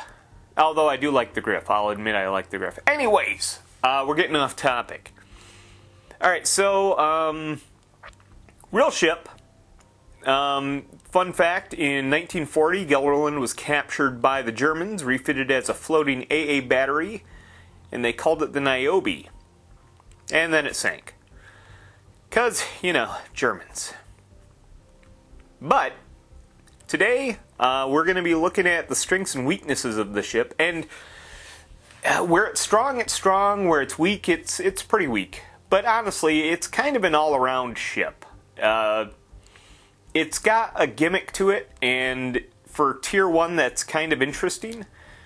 But we'll get into that. All right, first of all, let's just look at the armor. Oh, by the way, this is something I wanted to point out that's kind of funny. All right. How many guns do we have on a broadside? 1, 2, 3, 4, 5, 6, 7. 7 guns. Well, it turns out we don't have 7 guns.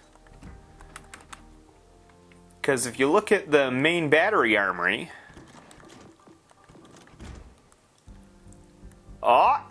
2 of these are unlike the others. Now, I think these are supposed to be secondary guns of some sort. But, yeah, they're non-functional. So, yeah, those are just set decoration. You've actually got a full broadside of 5, which still isn't bad. For Tier 1, that's actually pretty decent. That's on the higher end. So, you do have that going for you. Oh, by the way, look at that armor.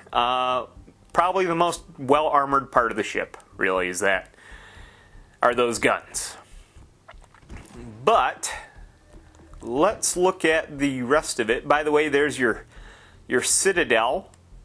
Luckily, the 125 of the... I think that is the thickest armor on the ship, is right at the citadel and right where you'd probably want it to be.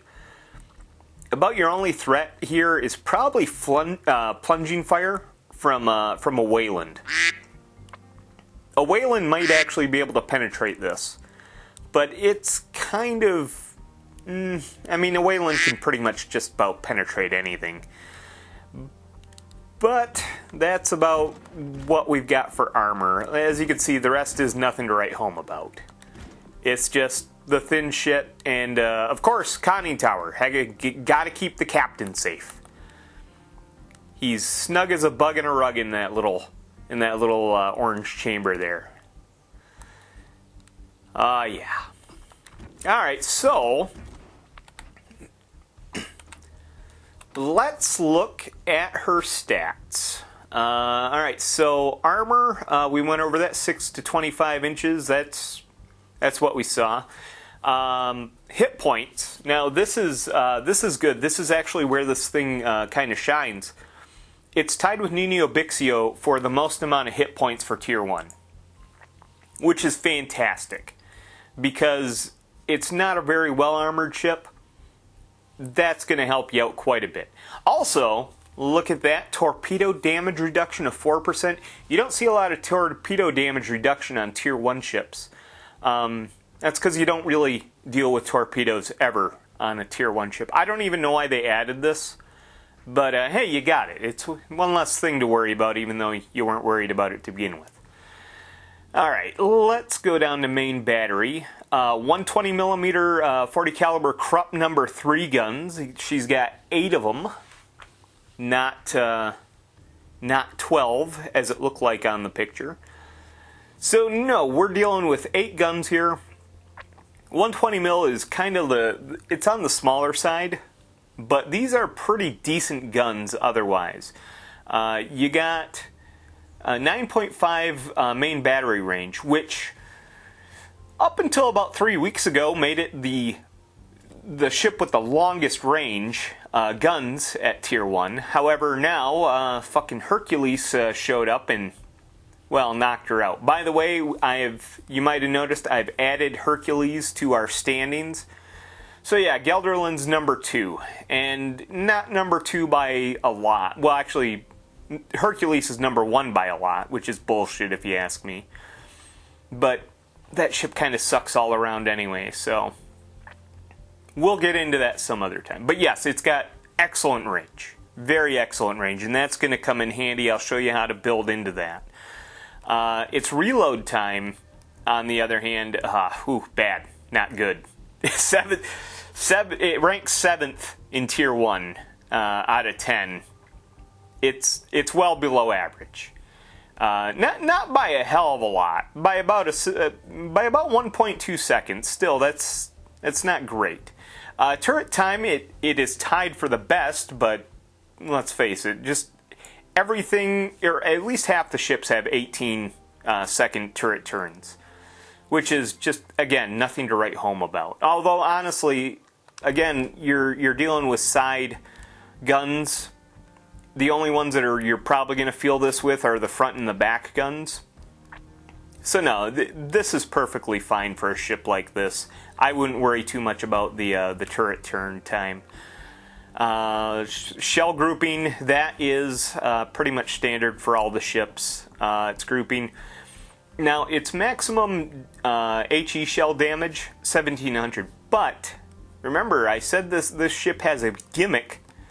And that gimmick is, oh man, look at that. You can switch shells with this ship. This is the only ship, at least I'm pretty certain, it's the only ship at Tier 1 that you can actually switch shells between armor piercing and high explosive, which is neat. It's a neat little thing. But you'll notice your armor piercing shells aren't all that great.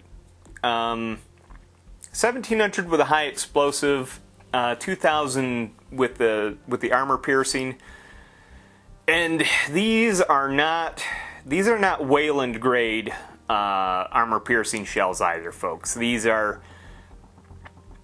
a lot less impressive. But 2000 damage, I mean, if we count that as its maximum damage, that puts it above average. Not that, well, yeah, 17 would have put her below average, but 2000 will put her above average, although, honestly, good luck getting reliable damage with that, unless you build into it, and I'll show you what I mean by that. Because this is where it really suffers. Armor penetration at point blank, okay, that's fine. That'll pierce most things you'll be facing at Tier 1. Armor penetration at max range, you're probably not going to Citadel a ship through all that. Not with 31.6, not at maximum range. Plus, your ricochet angles, not that good. I mean, it's the standard one.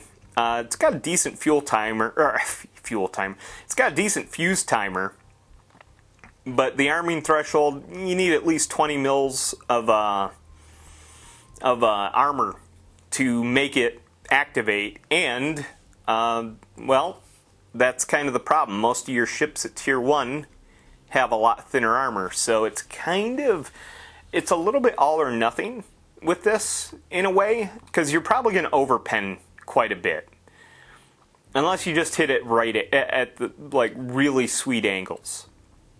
But if we look at the HE damage, fire setting chance of 7%. That is pretty darn good. It's definitely nothing to write home about, but it's just slightly above average. Not by much.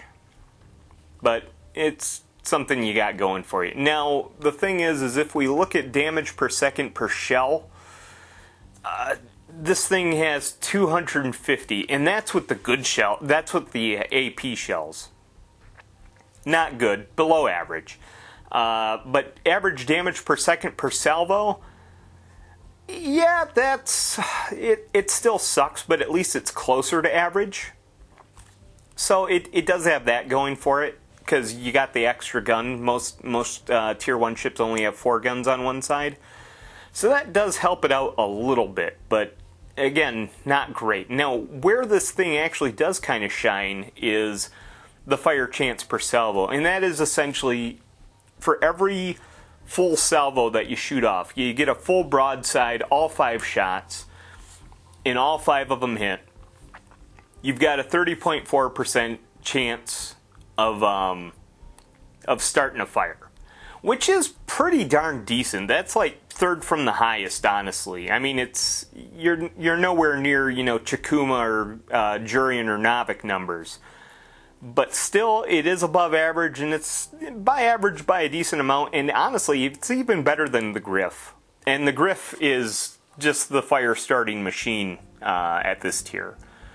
So, it's kind of a double-edged sword here. Which do you want to go with? Do you want to go with AP and you might get some good damage, or do you want to go with HE and get some more reliable guaranteed damage and probably set a fire or two in the meantime? Honestly, you can play it both ways. You just have to build it right. Alright, so let's go into AA, or not, because, no planes at tier 1. Stupid. I don't know why they... But hey, look at this. This thing actually has some pretty decent AA. Sweet. Alright, moving on. Maximum speed 20. Yeah, it's... Hey, you know what, though?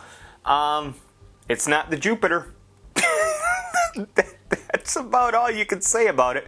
But no, it is tied for 2nd slowest with the Albany and the Griff, which it doesn't have Albany or Griff damage per second power, and I mean, you're not going to be running away from anything with this ship. Even if you try to bump up the speed, you're going nowhere fast, that's for certain. But the thing that it does shine at, though, is your turning radius. 330, that's 2nd best. Would have been 1st best if it hadn't been for that fucking Hercules stealing all its thunder. But still, considerably better than average. Rudder shift time, alright, not exactly great. But it is below average, but it's just below average. It's actually tied with Nino Bixio. So it's kind of about on the same level, turning-wise as Nino Bixio, except for with a much tighter turning radius, which is nice. That actually helps quite a bit. This thing is very agile. I think that's one of the describers. No, it actually doesn't have that descriptor. It really should, because this is a very agile little ship. And you'll be needing it because it's slow. That is the downside to it. Is it can turn on a dime pretty well, but it is slow. Finally, concealment. It has damn good concealment. It's not Nino Bixio good, but when you compare it to its main gun range, it's actually tied with Nino Bixio for area of engagement, which makes it a pretty decent... This is definitely not like the Bixio. This is not a scout ship. This is a sniper, if anything. And you can make it work as a sniper.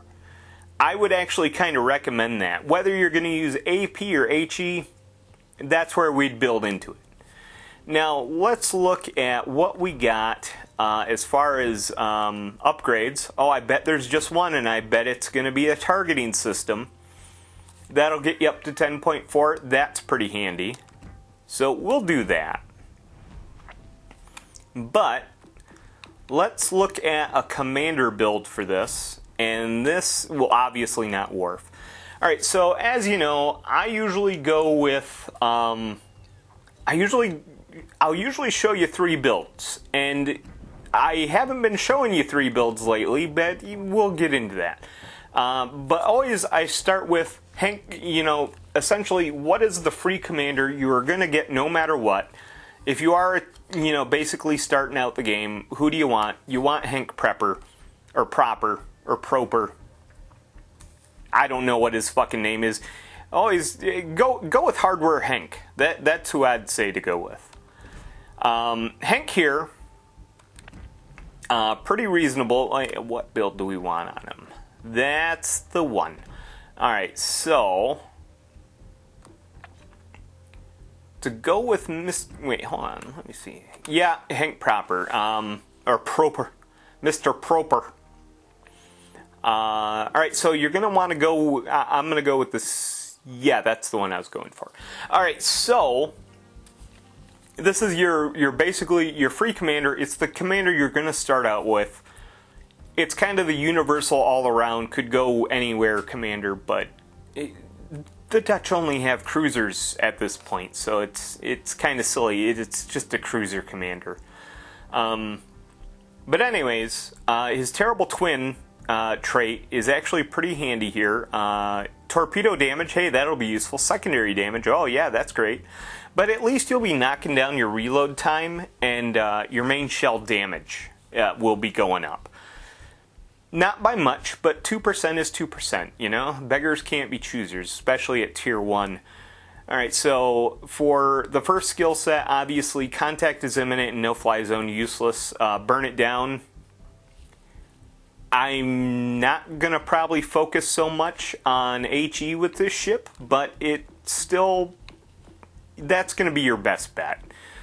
Alright, so you got... for this one, crisscross, which actually might be handy, but remember, we got broadside guns, you know, basically side guns. Traverse speed isn't going to matter that much. Before it's too late, yeah, we'll be dodging lots of torpedoes at Tier 1. Look at me now. I mean, hey, it's got good detectability. Might as well build into that a little bit. So 6% more detectability. It's a little bit more it's a little bit less detectability. It's going to be great. Velocitus, 5% more speed, it ain't going to get us much. A torpedo relaunch or reload time? No, not at all. On second thought, now this is the one time at Tier 1 that this is actually incredibly useful. Sometimes I'll use this on a Tier 1 ship mainly just to get a 5% boost to reload time. But we can actually switch shells with this thing. That actually comes in handy, especially when you're dealing with a ship like this, that, you know, certain angles might benefit you to use AP, others might not. So that is actually pretty handy here. It's actually the one rare point where that is a very handy skill to have at Tier 1. So you got that going for you. Of course, we don't get a Tier 4 skill.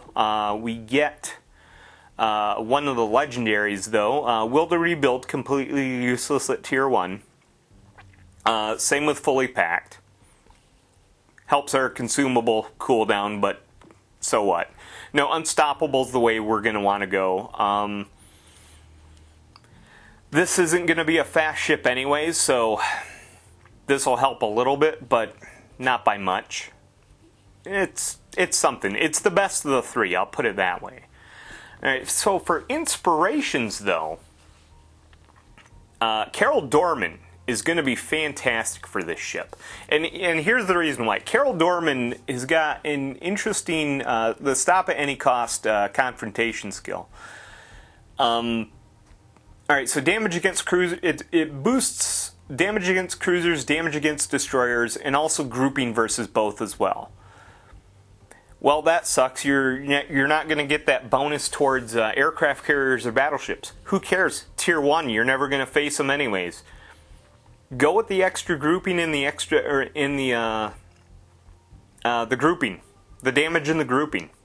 That's going to help. And honestly, since we're going to go into the grouping, because remember, we're going to play this at long range.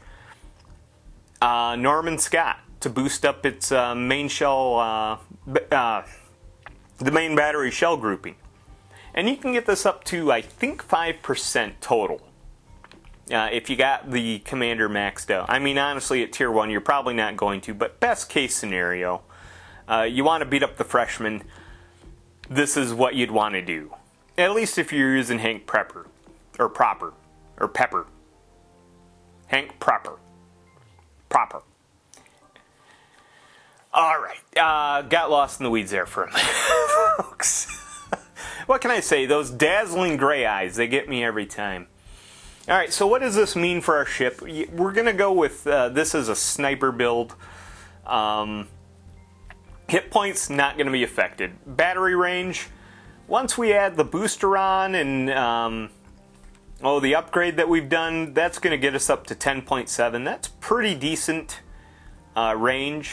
That's not bad. Well, honestly, it was already good to begin with. Now it's going to be great. Your main battery reload, we're going to get a little bit with that Carol Dorman and with this on second thought, but it still only gets us down to 7.4. It's still higher than average. So you've improved, but not by much. It will help, though. You'll see that. Turret turn time hasn't changed. Maximum shell damage. Now this is only counting for AP, but because that's the only one I bothered calculating. That'll get you up to 2100, which is considerably above average for the tier. Now, if you do this with your HE shells still, it should put you a little bit closer to average anyways. But on the nice thing, your damage per second per shell has gone up with your AP rounds. That also means your damage per second per salvo significantly improved. That's fantastic. If you can get a full salvo off. And honestly, this is a ship that turns pretty fast and pretty quick. You can probably get full salvos and turn back in so you can angle the shots. Not that you'll be dealing with a ton of AP. I mean, your biggest threat is a Weymouth, but still, it's not bad. Your fire setting chance, now with Burn It Down, we've got that up to 9, which we were already pretty decent, but now we're pretty darn good, and that 30.4 per salvo chance jumps up to 37.6. Now we are on par with the heavy hitters at this tier. So that's nice. Our speed boost that we're going to get from the booster, not going to help us very much. 20.6, that's still nowhere near average. But turning radius, rudder shift time, not changed. Doesn't matter, they were good to begin with. Our sea detectability range, alright, once we add in the improvement that we're going to get from Look At Me Now, and our camo, we're looking at 7 kilometers for detectability range. That is going to really improve our area of engagement. We're going to get that up to a 3.7 with our 10.7 main battery range. So that's going to be nice. Of course, incoming fire dispersion from the booster, that'll be handy. Damage control cooldown, that's kind of a special thing. And honestly, like I was saying before, well, I don't think I mentioned it. For the Unstoppable, the damage control party cooldown down to, well, half. You got to be within 6 kilometers of an enemy ship. You are not going to want to be within 6 kilometers of an enemy ship. So just don't even count on that. You're probably not going to get it, and if you get it, you're going to need it, trust me. Your engine repair time, normally it's 90 seconds. This should get it down to 76 seconds, so I mean a minute and a quarter anyways. And the shell grouping is significantly increased. That's going to be up to a 12. It's going to be a 2.16 if you've got these commanders maxed out, and that is going to be pretty darn handy, honestly, for sniping. Your average for the tier is only 2.0. No one's really probably ever going to get higher than a 2.16, at least not that I can think of. So you're going to be pretty accurate. This will be a pretty decent sniper build. Now, I've showed you Henk Propper, the free guy you're going to get. Let's go with, well, I should say the free guy you're going to get automatically. But let's say you want to go with one of the free commanders. Now, here's the trick. We used Carol Dorman's his for an inspiration, his base trait for an inspiration. To be fair, though, the stuff that he has doesn't really help us tremendously. Now, Furstner, on the other hand, increase fire damage from your cruisers, shells, or bombs. Don't take... Alright, let me just explain something real quick. By the way, we are going with Furstner. It may seem counterintuitive. It's just the better build between him and Dorman.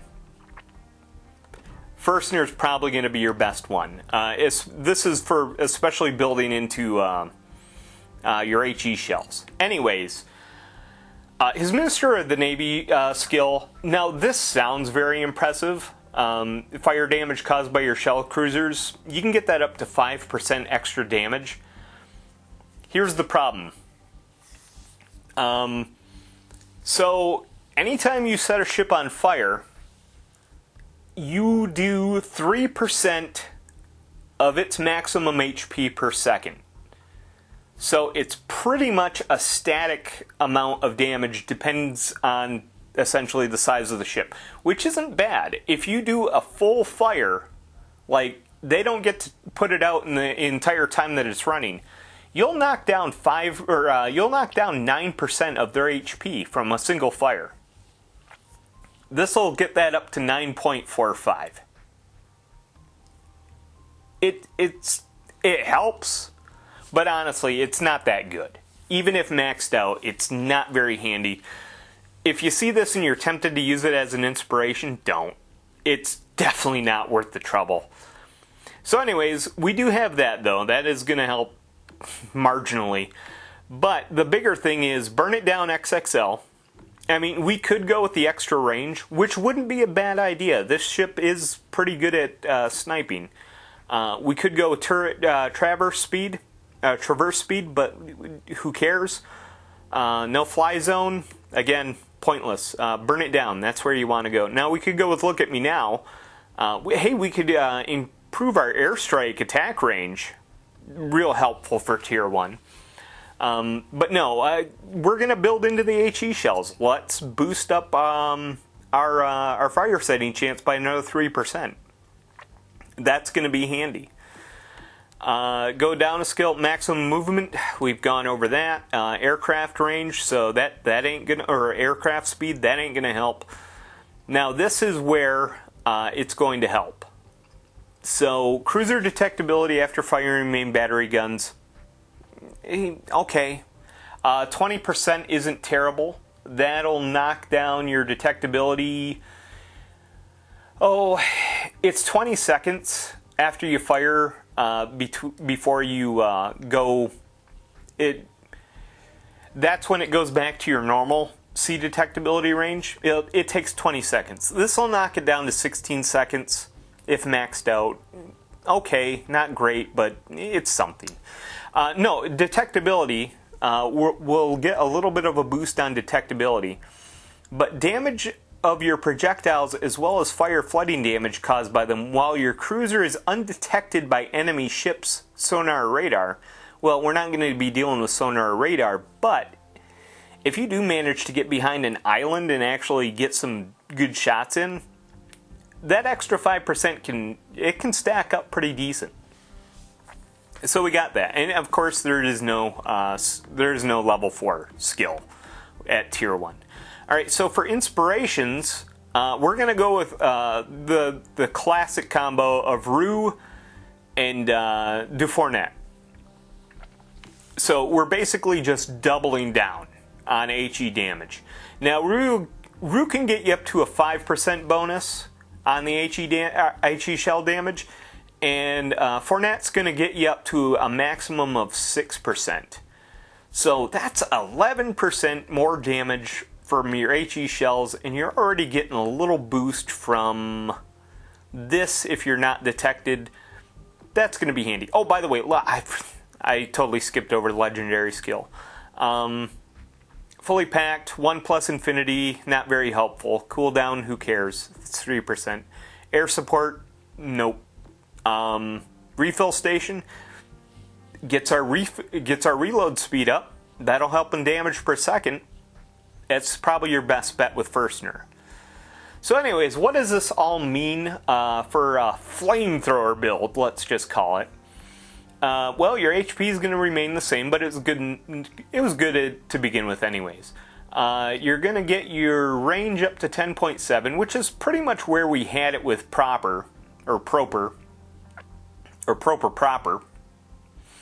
Our reload speed, we're going to get that down a little bit more, but still not better than average, or still not even average. So, I mean, it's better, but not great. Turret time, nobody cares. That's unaffected. Maximum shell damage. Now, for here, I did base it on HE shell damage, and we're going to get that up to an 1887, which is going to be more than average, which is going to be nice. Now, of course, your damage per second per shell isn't going to be all that great. It's still going to be below average. However, your damage per second per salvo is going to be pretty damn good.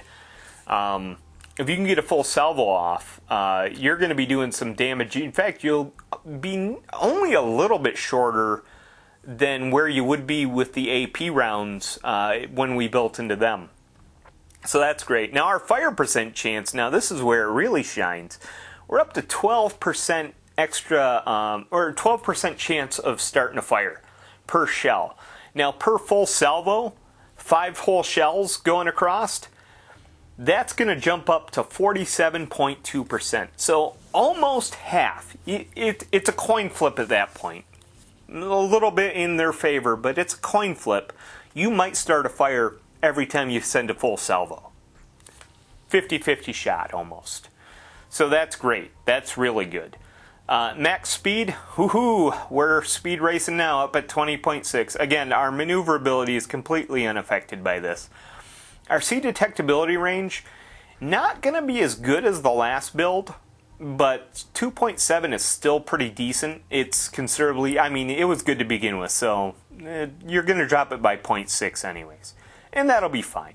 Your area of engagement, not going to be as good, but still pretty damn decent.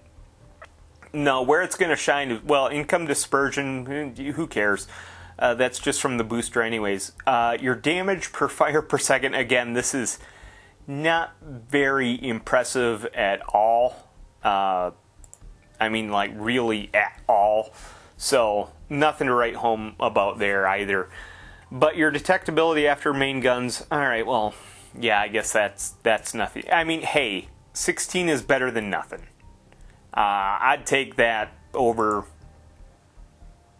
I'd take it over a stick in the eye, I'll put it that way. Alright, so that is going to be the Johan Furstner build. Now, if you want to go with a premium commander, you don't have many options, I'm afraid. But you do have 2, and one is actually a pretty damn good option. And no, it's not Worf. Actually, the new commander that they dropped with the pirate crates this last time, Cornelis van der Windt. This guy is going to be an awesome fucking build if you get him up. Obviously, I haven't bothered to level this guy. I'm working on getting all my main commanders up to level 16 right now. So I just don't have the resources to spend on him. But I'll show you what you could potentially do with him. And this is actually going to be a pretty decent build if you want to snipe with it. And I'm going to go with a sniper build with this. But more importantly, an AP sniper build. Now, our airstrike, his base trait, the airstrike firebomb setting chance, doesn't matter. That's not going to be helpful at all. Where it does get helpful is where we get into the skills. Alright, so beyond range could help with the sniping, but since we're going to be focusing on AP, I say go with Piercer. If you get this maxed out, that's plus 4% to your AP penetration. And that'll stack up, you'll see.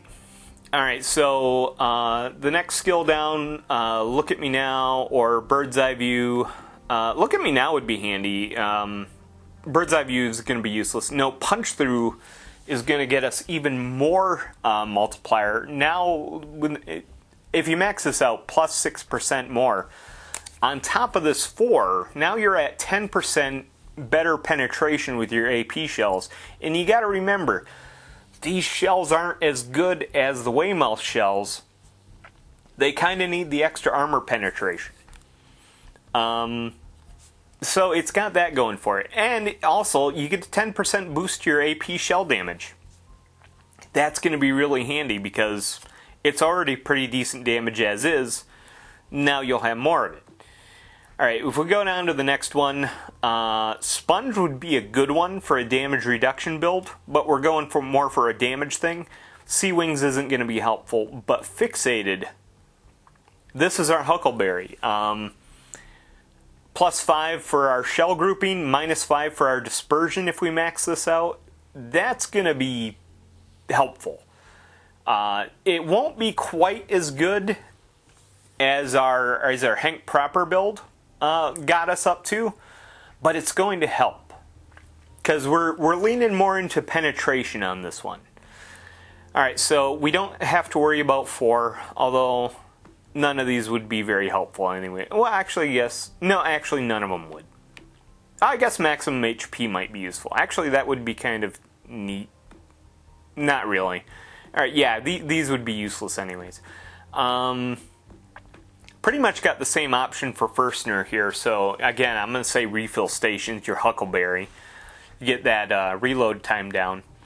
Now, for inspirations, this is going to be where we're going to really go all in on the AP. Because, alright, well, I can't do it with him, but I can do it with someone else. Let's see. This is the thing that sucks about having a commander that's not upgraded, is I can't really show you stuff exactly as I'd like to. Alright, so for inspirations, I would highly recommend Isoroku Yamamoto. Cruiser's AP penetration multiplier, you can get this up to a +6%. So now we are up to 16% better penetration. That's going to be handy. That's gonna be epic, is what that's gonna be. All right, so for my other inspiration, though, I would recommend. Oh, where are you, Bismarck guy? There you are, Gunter Lunchens, the guy who went down with the Bismarck. Cruiser's main gun AP shell damage. You can get this up to another 6%. So that brings your total AP damage bonus up to 16%. 16% more penetration, 16% more damage. This thing's gonna hurt. It'll sting. That's for certain. So let's look at what this is gonna do stats-wise for the ship. Survivability, yeah, our hit points are gonna stay the same. Our main battery range about the same as the other 3 builds that we've done. Our reload time, we're gonna get it down to 7.2 again. Nothing to write home about, but better than nothing. Turret turns unaffected. Maximum shell damage 2320. Oh man, that's gonna sting. That'll leave a mark. Our damage per second per shell is gonna be 322, and our damage per second per salvo. Theoretically, we could be putting out 1611 with this thing. Granted, these are best case scenarios. This is like you shoot like 5 shells and they're all fucking Citadel hits. Never gonna happen, especially at tier 1. Honestly, you'd be a little bit lucky if you got a Citadel hit at tier 1. It can happen, but you're not gonna see it very often. Alright, so fire setting chances, nothing to write home about there. Nothing's changed. Same with our speed. We're going to get a little boost from the booster, but not enough to really change anything. Sea detectability, not as good as the other 2. Still not bad, though. You're not going to be as stealthy, but your area of engagement's still pretty damn good. You're pretty decently stealthy anyways, so you're sacrificing damage for stealthiness. I think that's a good trade-off, honestly. All right, so your dispersion, yeah, you're going to get that from the camo. Your AP penetration multiplier. Now, at maximum, or no, this is the point-blank range. At your point-blank range, it was 165. You've increased it up to 192, which is, wow, that's going to leave a hole. At far range, God, it's hard to tell. I would actually have to put the build together and actually look at it because your maximum range isn't purely scalable. it's kind of hard to determine what exactly that number would be, but it's going to be better than what it was, and that's kind of helpful. Your maximum dispersion, or your main battery dispersion, again, I kind of just had to go with kind of a worst case scenario, so I think that this is the... Oh heck, let me look at the stat real quick, just to make certain. I don't want to lie to you. Okay, so this is based on your maximum horizontal range dispersion. So this is as far out, or as far wide as your shells are going to go at, maximum distance. It's going to go from 86 meters to 81 meters. Not super better improvement, but this will tighten things up a fair amount anyways. Shell grouping though, 2.1. Still not incredibly amazing, but those are pretty damn good numbers for Tier 1, considering just everyone's a 2 off the bat. Will there be better accurate builds? Potentially yes, but I doubt you'll see them very often. So, that's what I would recommend. Now, as far as playing a match in this thing, I am going to go with... I'm going to go with the Furstner build. Because that one is probably going to be... I hate to say the better of the two, but it's probably going to be the most interesting to watch. So we will go with that. I would love to show you Windt, but again, I don't have him leveled. Would be nice. It would be a whole lot cooler if I did, right? Actually, let's go to arcade, because that we have at least a somewhat chance of running into another human. Hopefully, a whole team of human players, but I doubt it. It'll probably be us and 4 robots versus some other guy and 4 robots, and that other guy will probably not be a challenge at all. We'll find out. I don't know. We'll see where we get. Boy, this is taking a long time to get into a queue. Alright folks, we are in a battle finally, and yeah, just as I kind of predicted, it's going to be us versus some other guy and a whole bunch of bots. Let's see where he is stats wise. He's pushing a 7 Jellicoe. The guy probably somewhat knows what he's doing. This guy might be a little bit of a threat. That being said, we will give it our best effort. Now remember, we're going to go with... we're going to favor firefighting, or we're going to favor fire flinging, and we're going to try to keep our distance, because that is where we are probably going to do the best. Remember, we have fair grouping with this build. Nothing to write home about, but on the plus side, we do have pretty decent range.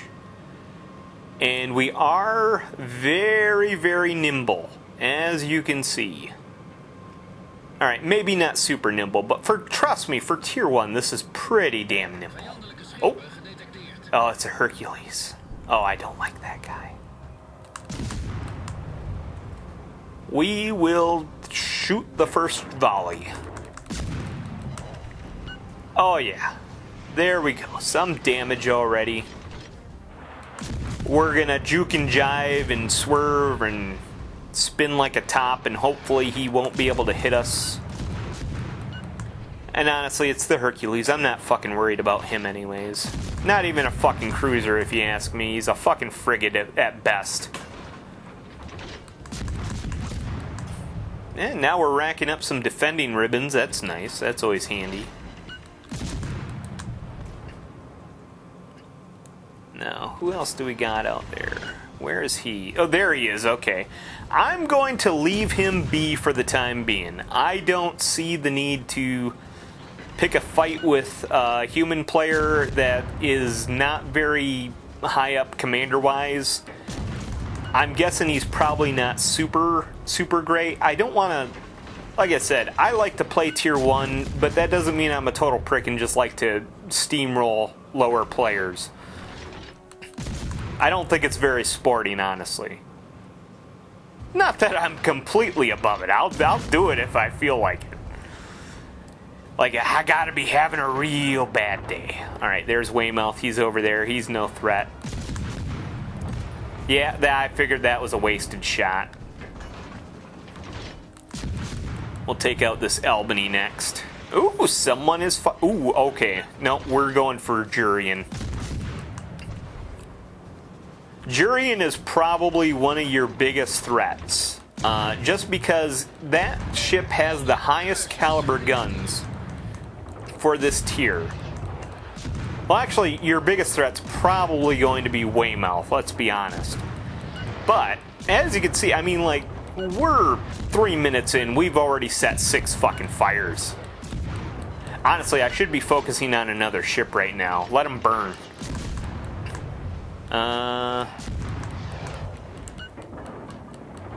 Yeah, let's see if we can set that Albany on fire. I should probably be juking a little bit more. Because I think they are trying to target me now. Alright, that's another one down. Yet another yet another kill stolen by the blue team, as usual.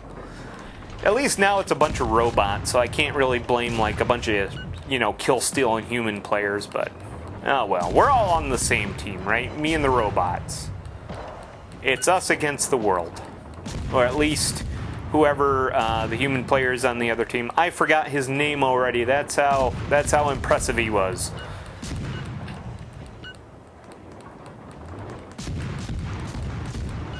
Alright, hey, we finally got a kill. Let's take out the Hercules. Hopefully that Weymouth is racking up some kills on my teammates. Actually, well, he's got 2 bases capped. He could potentially win this if I completely let down my guard and shit the bed here.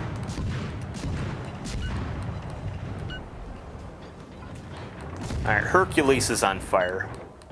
Again, I don't really want to engage him just yet. You know what? If I can, I'll let him get a few kills. Because if he is fairly low level, that's going to help more than anything, is getting some kills racked up.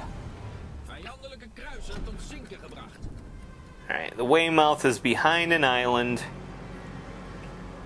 I will follow, but I will not engage. I will put it that way. Now, if he engages me, yeah, I'll start firing.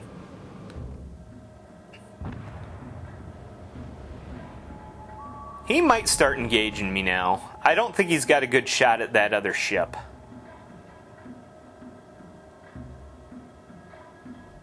Oh, come on. Yep, that's what I thought. If it's a fight you want, then it's a fight you'll get. Now, he is in a Weymouth. That is a little bit on the intimidating side, I'm not going to lie. Weymouth is the last thing I'd want to fight in a Gelderland. But I think we'll be fine. We're kind of angled halfway reasonably.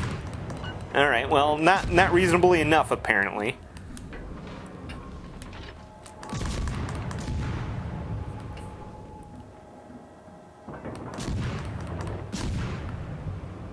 Wait, is he even firing? No, he's firing at the enemy. You know what? I will let him get this kill.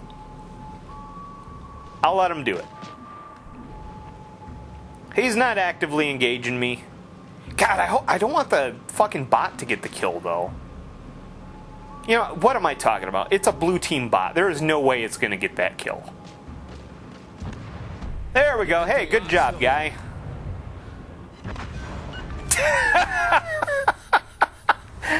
Oh, that must have sucked. But hey, I gave him a kill. That had to have helped him a little bit, you know, bonus-wise. Well, alright, so I got 3 kills, 2 assists, 11 fires started, 12 defended. This is a damn good match, honestly, for Tier 1 in Arcade. Let's face it, none of your Tier 1 matches are going to be amazing. But Yeah, number 1 on my team. There's a big shocker. What did he get? He didn't do bad. He didn't do bad at all. He did better than anyone on my team, and we won. Well, obviously they're all bots, so it doesn't matter, but still. Yeah, he got 3 kills. I consider that a win for him anyways. So yes, this was the Gelderland. Yeah, God, I don't like this paint, but oh well, it's not that terrible. I've seen worse. But, yeah, that is your Tier 1 ship for the Dutch. It's an interesting ship. It lets you change shells, which it is funny because I didn't change shells the entire match, but I kind of didn't need to. It's a decent ship. It's a weird ship, but I mean, it's Dutch. It's bound to be weird. The Dutch are a strange folk is what I'm trying to say, folks. Honestly, one thing I do love about the Dutch in this game is their commanders. They just sound so fucking funny when they're jibber-jabbering on in, well, Dutch, I guess. Actually, I don't know what they call their language. I'm assuming it's just Dutch. But anyways, that's the Gelderland. That's what we covered this time. Next time, well, obviously, I picked I picked the Dutch because hey, it's April, it's spring, it's Tulip Fest, you know. You can't do April without doing the old Dutch, eh? But anyways, next month, well, you know what? It'll be a surprise. It'll be a surprise. I'll see you then.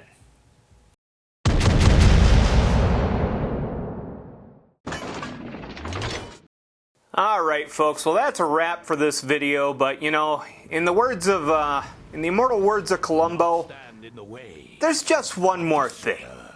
There's just one more thing. About 2 weeks ago, on their website, World of Warships, they announced that they're going to introduce a mod hub. Essentially, it's a place where modders can upload their mods and, you know, they can screen the mods and all that stuff. Yeah, you want a controversial opinion? I think this is a terrible fucking idea. I really do. I really hope that this does not come to Legends. I know people have said that they'd like to see something like this in the future, but man, I think it would be just horrible. Just think about it. You know, you're already in a competitive online game, and now you're opening mods to be in there. Aiming assist mods, you know, that make aiming not impossible to do in, you know, when they're in smoke, stuff like that. God, maybe stuff that could boost their stats. I find that very scary. Now, of course, they're saying, well, you're not going to be able to do anything like that. You can really only change, like, maybe cosmetics or something like that. And you know what? To a degree, I can somewhat agree with that, but only if it applies only on their end. Which, yeah, I'll admit, that's kind of like kissing your sister. But, you know, I already have to deal with all the stupid anime bullshit ships and all that stuff, which you can turn off, which is kind of nice. But I don't want to have to deal with people's fucking half-cooked fucking mods, you know, that like are just like ugly and just terrible looking. Who knows? Maybe they'll be changing fucking voiceovers so it's like just more obnoxious than even normal. I just don't like the idea. I mean, granted, if they do bring that to Legends, there will probably be an option where you could probably turn that off. But if it's something that's actually somewhat integrated in the game, and now it's going to be like turning off your cross-platform, and it just like leads you into like shitty games with like only a handful of people in it, I really don't want any part of that. It sounds fucking terrible to me. But I guess the other point I would make is this game is unstable as is. I mean, they can't even keep the fucking consumables and the flags from fucking going invisible in between matches. You know, from your ship screen. So I mean, if they can't even get that to work right, I mean, all the time you hear like, oh, they've got like a little bug here, a little bug there, you know? Well, hell, look, not too long ago, doubloons just kept disappearing from the fucking Xbox store. Son of a gun. But, yeah, I mean, the game is already unstable enough as is. Now you're gonna add a whole bunch of fucking third-party fucking, you know, meshes and fucking frames to the game. Possibly audio files. I think that's a recipe for fucking disaster. I really think it is. Look, they can do all they fucking want over on the PC. I don't care. I don't play PC. I'll never get back into PC. It's just not for me. Personally, I would like to see PC just kind of go the way of the dodo, because I hate the PC version. I hate that we get all the leftovers, I'll put it that way. But no, if this comes to Legends, especially now that it is on PC with Steam, I think this is a sign of really bad things to come. I really do. I think that this will make the game potentially more finicky to play than it already is. I think you'll see a lot more maintenance, you know, downtimes, shit like that, while they're trying to weed out the fucking issues. It just seems like a disaster to me. Anyways, that's my controversial opinions. Mods, I don't like them. I think that they're poison for the game. I just don't want to see them. I think they'll be the ruin of this game. Those that doubt me, suck cock by choice. I'm just not a hateful or mean kind of a guy. I'm just fucking cheeky, sarcastic and dry. Some say I'm offensive, grotesque and obscene. I just don't give a fuck, and I say what I mean. Just like Amy Schumer, but without the disease. 'Cause it turns out the world's biggest cunt might be